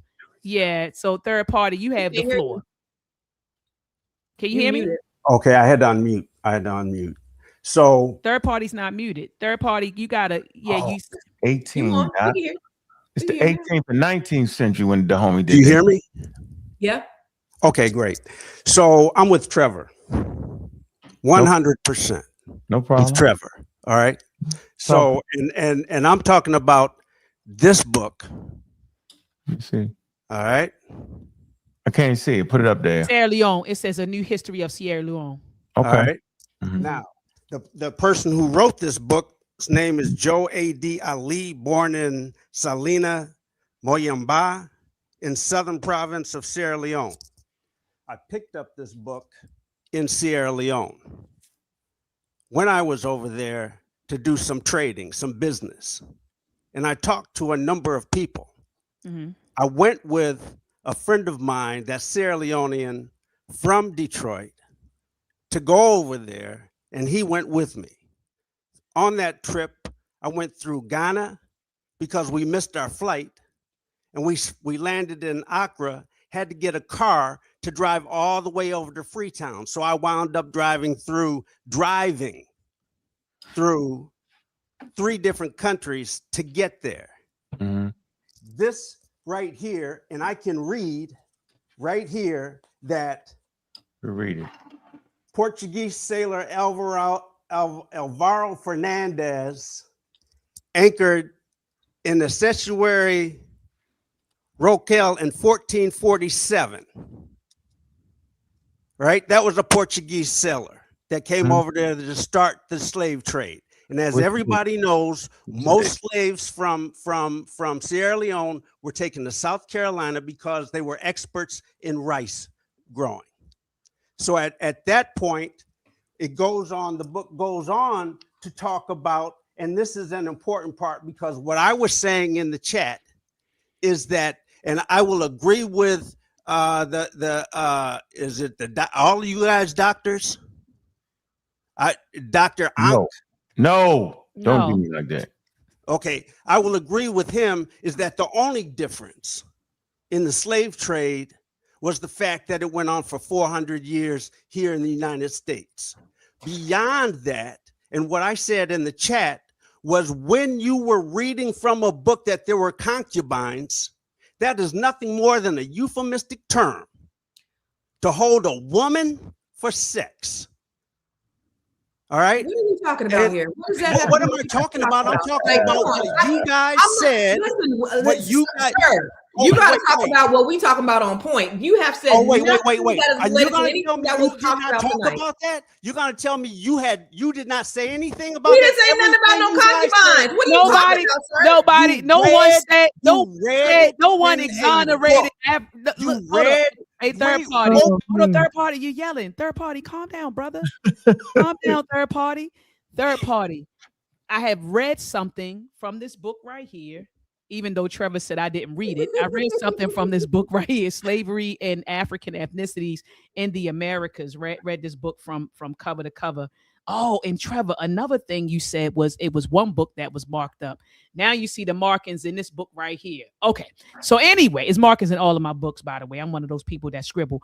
But I was reading something about, and it did mention concubines. It talked about that in that section on warfare. No one ever said that African people didn't rape or murder or pillage or sell, or no one said that. I don't know third party, when you started listening to the discussion, but we never said that like this stuff didn't happen. No one on this platform, on this panel, romanticizes Africa. No, nobody. I done read a lot of stuff, a third party, about the things that the kings were doing. In fact, Sister Constance would tell you, when I started this discussion, third party, I talked about how in this particular book right here that Trevor said I didn't read, I talked about how in this particular book, the Portuguese laughed at us, and they talked about how Africans sold people for horses. You know, one trader, he was like, man, I took some horses over there and got a whole bunch of people. You know what I mean? People were sold for horses, rum, mirrors, silk. I talked about that. So I never said that they didn't do. And a matter of fact, third party, just to add to your point, one of the Portuguese writers talked about how when they went over to trade with the kings or with the chiefs, they said that they offered them young girls, you know, while they were there, concubines. So I never, no one ever denied that. So let's stay on topic, right? So we were talking about the transatlantic slave trade and how it's perceived, and how we were talking about the Irish said they were slaves too, and there was a comparison to chattel slavery and, you know, other types of slavery. Sir, third party, what's your contribution to that part of the conversation? Because what you're talking about has nothing to do with what we were talking about. Yep, I'm gonna unmute you. Here you go, third party. Go Okay, ahead. so you have the floor. all right. What I said was in reference to what was read. So that was a part. Okay, now give me a chance to read a paragraph, and then I'm going to give you back the floor. You said you agreed with Trevor. I want to know what you agreed with Trevor about. Yeah, I'm curious. I agreed with Trevor that when you, not Dr. Mayat, what's your name? Constance Carter. Constance. Yes. All right. You made a distinction between the fact that we were sold and that the slavery that took place in Africa was far different from what happened in the United States. And I'm still, I disagree. I support her on that 1,000%. Hold on. So now what I'm going to do here is read a paragraph as to how the trade was conducted. How trade was conducted. Coastal rulers had welcomed the European traders in hope that they too would benefit from the trade. So they arranged that all major trade transactions should be carried out only on the coast. Only on the coast.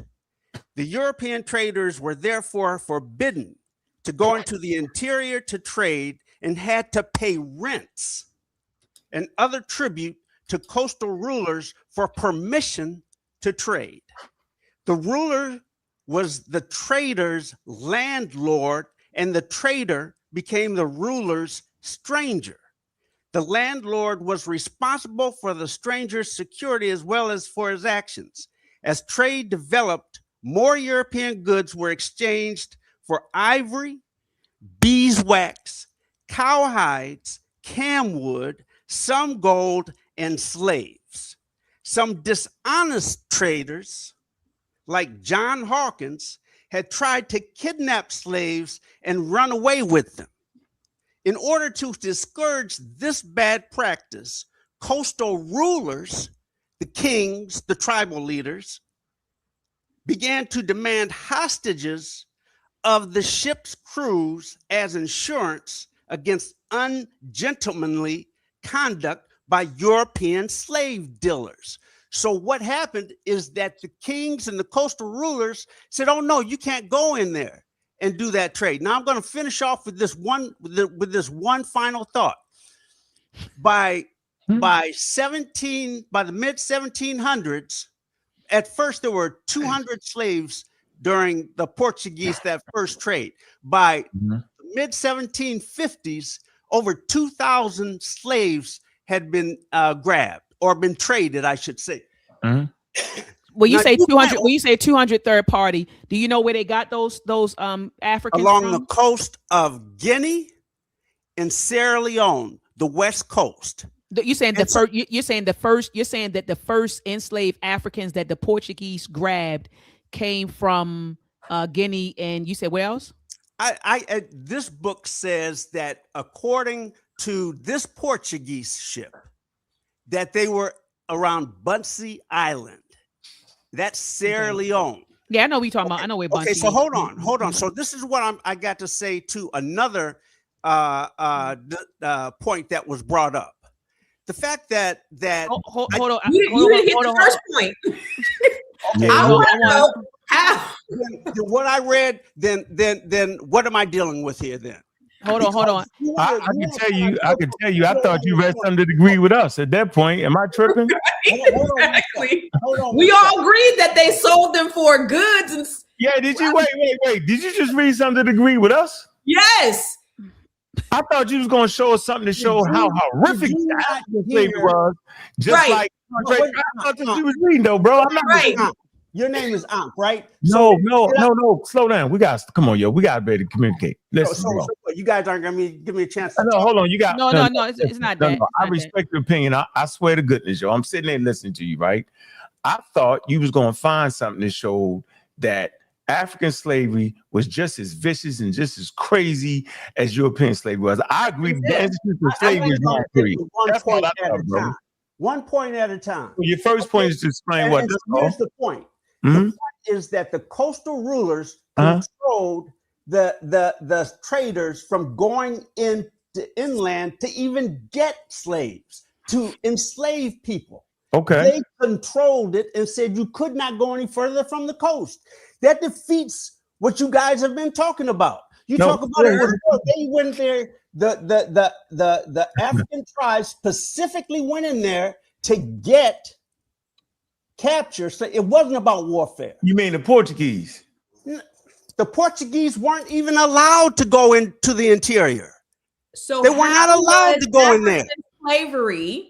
Let me just say real slow. How was Golly. African slavery the same as North American chattel slavery? Yeah, that's all. From We what you just read. Because while I was there, I happened to visit places that when the slaves were captured, they were chained, they were beaten.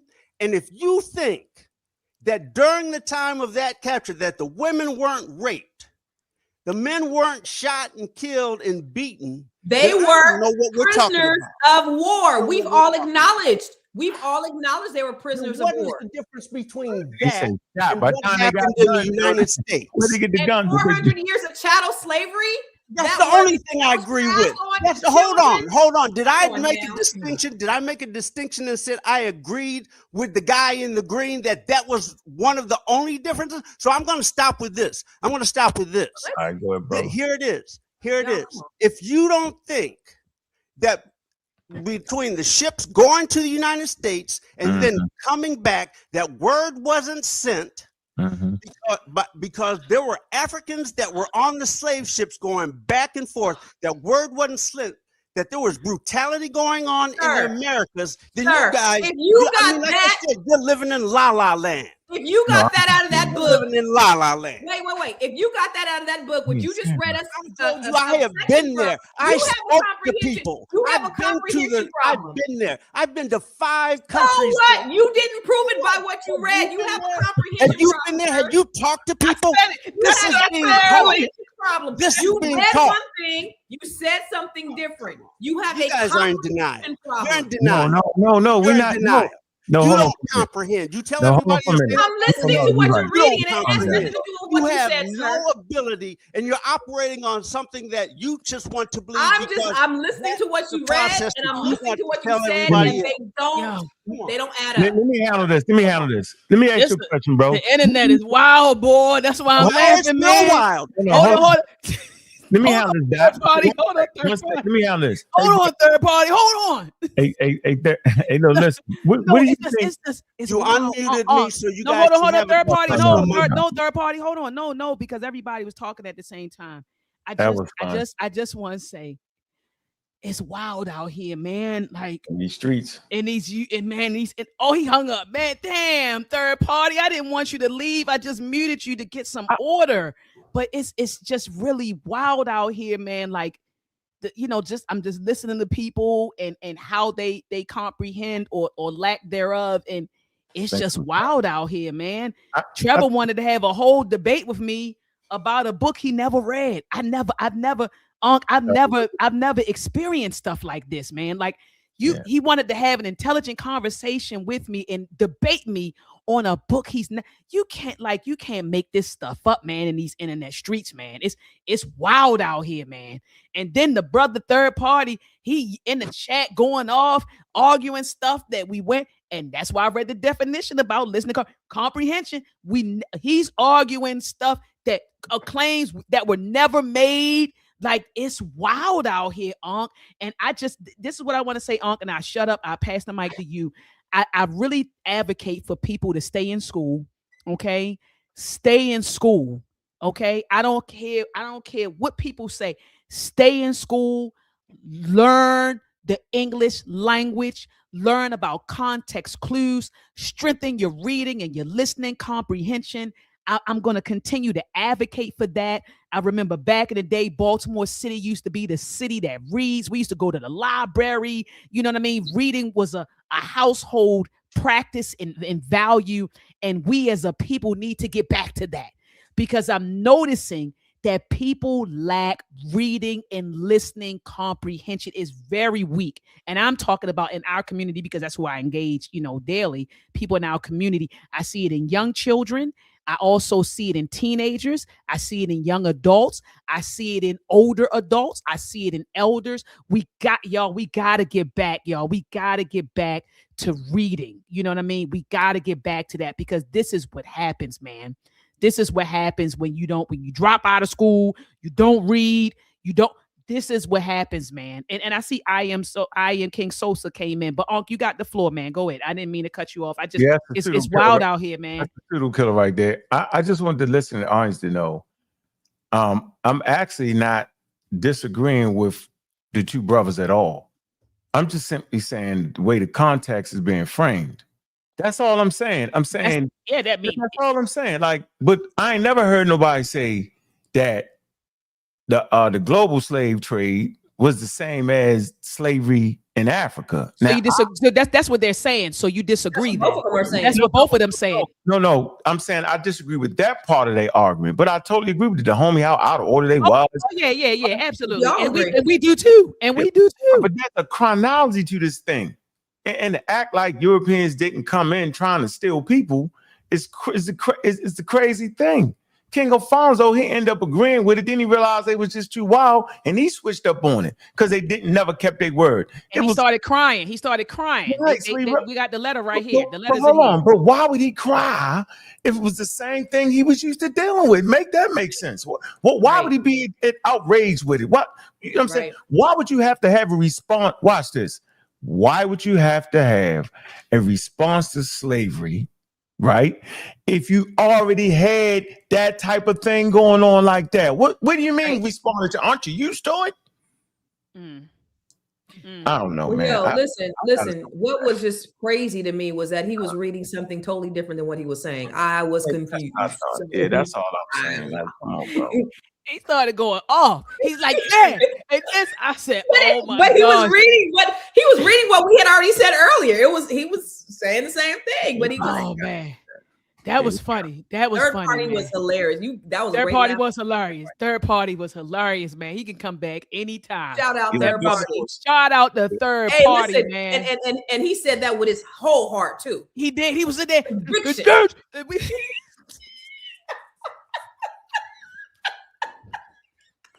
He was going off, man. Shout out the third party, man. Next time you go to Sierra Leone, invite the great doctor. I'll be right there with you, brother. I go right there with you, man. I'm there. King Sosa, I am King Sosa. What do you have to say, man, before we close out? Pseudo killer, what's good, brother? What's good? I did want to say, because like some of the part I agree with, like the going inland part, right? Mm-hmm. Like that was really not an option for the Portuguese. I'm not familiar with that book, but most of the scholars I read, and pretty much all of them, will tell you that wasn't the case. One, the ship's too big. No. We ain't saying they went in with the ships. I am King Sosa. I thought he was a pseudo killer. Not just the ships. Yeah, you said the ships. Malaria. No. Hold on. You said the ships was too big. No one said they went in with ships and grabbed, like, no, it in their writings in this particular book. And shout out to Travis, who's in the building. He said the same thing. It did start with kidnapping. You say you don't know what scholars. Here's a good book. They talk about it. They talk about it themselves. I Am King Sosa, and even in this book, she talks about it. Throughout. It was kidnapping. They were kidnapping. That's what they were initially doing. They were kidnapping. They were also raiding. And they said they got tired of getting hit with poisonous arrows. And you're right. After that, then they're like, okay, let's establish some sort of system with these people. And you're right, it was and they even realized it's dangerous to go inside. But they did initially, that's what they did, and they said it out of their own mouths. But go ahead, I Am King Sosa. Yeah, like I didn't know scholars, right? I said I didn't know many scholars say that. And what I was saying, I wasn't just stopping at just the boats. Well, I was continuing. Okay, go ahead. Malaria, the tsetse fly. One, the interior is filled with millions of Africans. There are not that many Portuguese people. They don't have maps. They don't have the logistics. So, right? And they just tapped into a network that already existed. They didn't need to do that, right? That was not the point about going inland, right? And then the other piece about, did the Africans care? I mean, you can't really have it both ways. They didn't see themselves as the same. So why would they, what I'm saying? So if they didn't see themselves as the same, just like a crip in the blood, why would you care what happened to them? They just didn't care. So I do. So I don't know any scholars that even tackled that. Like, that's something that we can discuss and something we can think. I heard that happened. I'm just like, when he wanted to get into that, whether they cared or didn't care. Yeah, that's cool. I wasn't there. Like, I've never heard scholars even talk about if they cared or if they, you know what I mean? Like, that's subjective. You know what I mean? That's very subjective. But to the question that y'all put in, I would say that generally too, though, Pan-Africanists in general, I can't speak for all of them, just from my growing up and hearing them, they did most of what I learned about actual slavery, I learned later on in life studying on my own. Like when you listen to even people like John Henry Clark and all, they really downplayed the enrollment. It was really dismissive. They didn't really talk about some of the nuance. And even when you talk about prisoners of war, like sometimes I understand that, but there's also nuance to that because these are slave raids. So it's like, if you come and raid my house, Doc, and sell me into slavery, you can really label me a prisoner of war. But but that's not fair to me because I'm not really at war with you. I just want to live.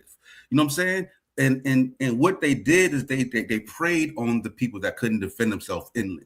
And then there was war with each other. So then sometimes with war with each other, they would sell, the cats like that. But a lot of times they preyed on people who just couldn't protect themselves. That's just the harsh reality of it. And I feel like, we'll just be open and honest about everything. We don't gotta sugarcoat nothing to hide it. The history, the facts. Let me ask you a question. Would anybody on the panel sugarcoat or hide anything?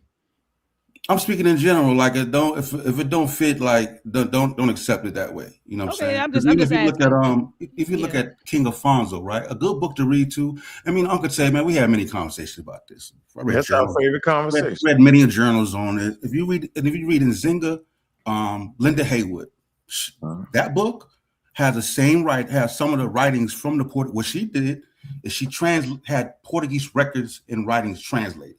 That's this book right here. That's this book right here. To get the story of Queen Nzinga in Angola, and that's when you start learning about the Mbengalas. If you know what the Mbengalas are, they were the people that aided the Portuguese. They were a fierce, right. You know what I'm saying? They were a fierce fighting force over there, and that's why when King Alfonso in those letters, that's why he was upset because the people had got another trade partner. And he was like, yo, where you get them slaves from? You're supposed to go through me. This is in his writings. And he was like, tell me where you got, and they would not tell him who he got the trade from, who he got the slaves from. This was part of the, and the beef, because also he was saying, like, we had specific people that we all selling for slaves and certain people are off limits, right? And then there's also nuance to when it shifted to slavery as a mode, like when they were attacking to get slaves, they would trump up charges to enslave people. Like, so there's a lot of, there's a lot of historical context to it that, we can add, but it'll take forever. But that's all I want to say. Okay. And I appreciate you weighing in. I Am King Sosa. Unc, did you want to say something? Or Sister Constance, did you want to say something? Or I would just like to say that, you know, based off what I know, them Europeans was on them damn rivers sailing. Now, last time I checked, a river ain't on the outside of the coast. So that river system took them to places where they got beat up, right? And they had a problem with the mosquitoes, but they had an overwhelming problem with the natives who wasn't trying to hear it. They were shooting them up. They were surrounding their boat.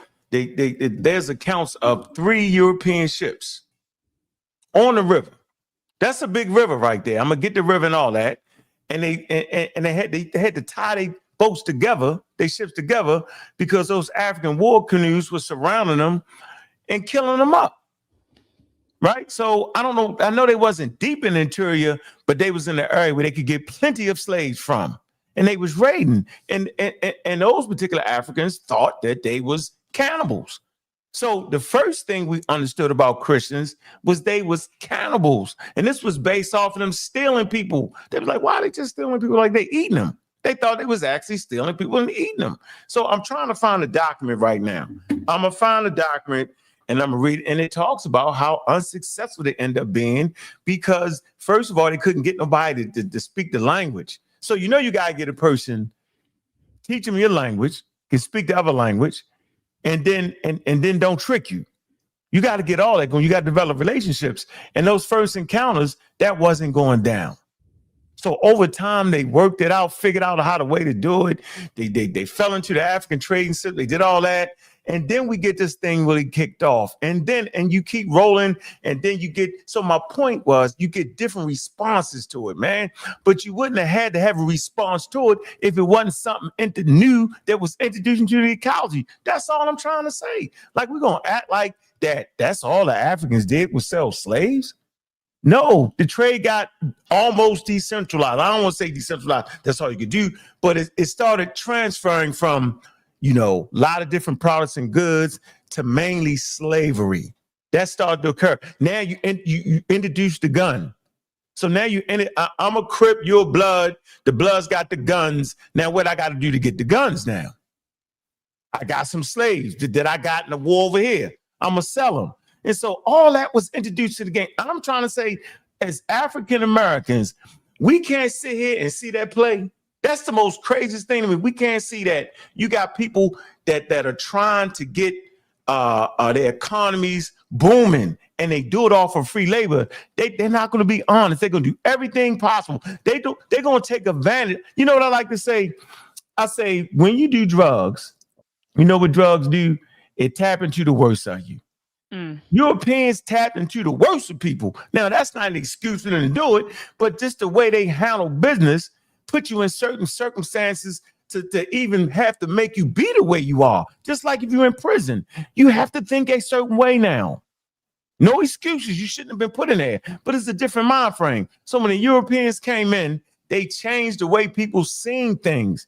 But giving other people advantages. They played both sides of the coin. They did all of that, man. And I think the whole story needs to be told. Yeah. Not jump on one side, not jump on this side. That's all I'm saying. No, absolutely. Orlando. I actually have a hard stop, but thank you guys. This was a great dialogue. Thank you. Thank you, Queen, for hopping. Awesome. Thank you. Yeah, this is great. Brother Third Party, listen, I love your conviction. You go to Africa, So when I go to Africa, I'm gonna know. He said he went to Africa and he know. He's so like, anyway. I know. But no, sis, I appreciate you. I know where you are. Look, I know where you are now. I'm gonna be hitting you up so you can pull up. All right, y'all. Enjoy your night. All right, and you do the same. Peace. Appreciate you. Peace. All right, Brother Orlando. Peace. Just Brother Orlando, Brother Gullah, the community might know me there too. What's good with it? Pseudo killer. Peace, warrior. Peace. I want to say, I want to say too, that's like to add to the add to some of the scholarship or some of the knowledge. That's why the Portuguese, a lot of the early settlements of Portuguese was on the islands and the coast of West Africa. San Tomé, Madeira, Cape Verde and places like that wasn't inhibited. And two, the West Africans that they encountered, these wasn't, so these were very organized medieval Iron Age West Africans. So this was the Jolof Empire. And they were independent at this time, but they are offshoot of the Mali Empire. The Senegambia region. So they had, infantry, and cavalry. They had decorated, decorated like medieval knight type warriors. These wasn't like this but people would think of like just primitive, Africans, these was like very organized, medieval groups, and they actually like in some of the even some of they lances, because a lot of had a lot of common tradition of lancers and horsemen in all through the Sahel, from the Mali Empire, to all the way to the Songhai Empire, and even they lances was poison tips, with iron. So yeah, so just a little bit more light on that. No, I appreciate that. And I just wanted to go back to something that I Am King Sosa said. You said Pan-Africans kind of downplay it. I don't know any. I mean, maybe it's some, I can't discount your experience, but I don't know any. I feel like a lot of the ones that I know have the conversation, you know what I mean, about what transpired during that specific, time period, in our history. So, but you're entitled to feel the way you feel. All right, y'all. So I do feel the system. We're getting ready to close out. Brother Ankh, do you have any closing words for the listening audience? I appreciate the conversation. I just think we can have facts, but the facts need to be organized properly. There need to be a chronology. That you need to understand that human behavior is fluid. You can start off one way. I'm not going to do this. I'm not going to do this. Some type of thing occurs in your family, and now you're doing that. Some type of hardship. Your mother might be dying from something, and then I need to get into the game. But if the game ain't there for you to get in, then you never get in the game. That's the point I keep saying. So I'm never taking the initial responsibility out of the hands of the Portuguese that came in there with intentions of doing just what they end up doing. It ended up just like they planned it. So I'm never taking that responsibility out of that. Now we can talk about the responses later. No, absolutely. That's just absolutely. For me. I Am Soka. What you thinking, King? What you thinking, Warrior? I mean, good bill. I came in at the end of it. Like I said, I've had this conversation quite a bit. I'm passionate about it because some of my people ended here as a result of it. So I made it a purpose of mine to understand it. Because like I said, because I feel like I'm invested in it being I'm African American. So So I think it's a good conversation. I think with every conversation, people learn a little bit more about slavery and West African slavery. Like it's not something that you're going to learn just in passing. It takes, you got to study it. It takes time. Like you're not going to learn everything you need to know from the show. So into it, pick up the books. There's many journals on it. Read the journals, and then just get a good understanding of it. That's all I got to say. Good show. No, absolutely, man. And I appreciate the conversation, and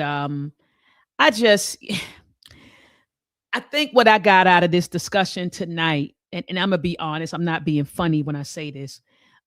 A lot of our people don't really know, our story.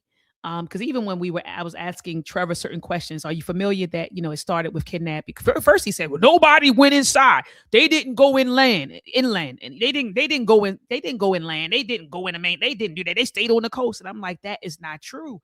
The Portuguese themselves said that they did. You know what I mean? And I just think that, I don't think any of us will know everything, right? About the story. We won't know. We're all still learning.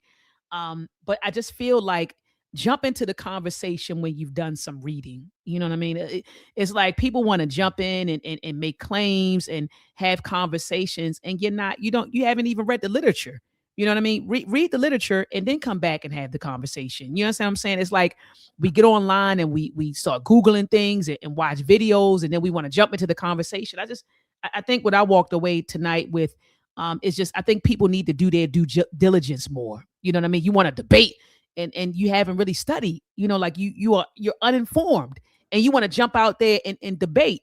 Go study and then join the discussion, and then, formulate your ideas. And then if you want to debate or you want to intellectually spar, go ahead. I think I also took away from this conversation that a lot of our people are struggling with reading comprehension and listening comprehension. That's a really, really big issue. And I'm saying in our community, and I'm speaking about our community because I'm in the community. And I notice that when I engage children, teenagers, young adults, it's the comprehension is terrible. And I just didn't know, and this is my third point, and I'll close. I just didn't know how bad it was on social media. You know what I mean? It's bad out here, man. When I see certain things on TikTok and Instagram and YouTube, and some of the things that people believe, some of the things that people say, I just keep thinking to myself, as an educator, we have a lot of work to do. You know what I mean? Like it's a lot of work that needs to be done. So anyway, I do appreciate you. I am King Sosa and brother Orlando and brother Unc, and even the sister Constance in her absence, and even the two brothers Trevor and third party for hopping on tonight. Family, before you get out of here, please make sure that you thumb up the video, thumb it up, thumb it up, thumb it up. Also, family, make sure that you share this video. Share it. Share the video. We want to each one teach one. And lastly, family, subscribe to my YouTube channel. Hit the notification bell so that whenever I go live, you will be notified. And join me back here next Sunday at 7 p.m. Eastern Standard Time. Peace and Black excellence.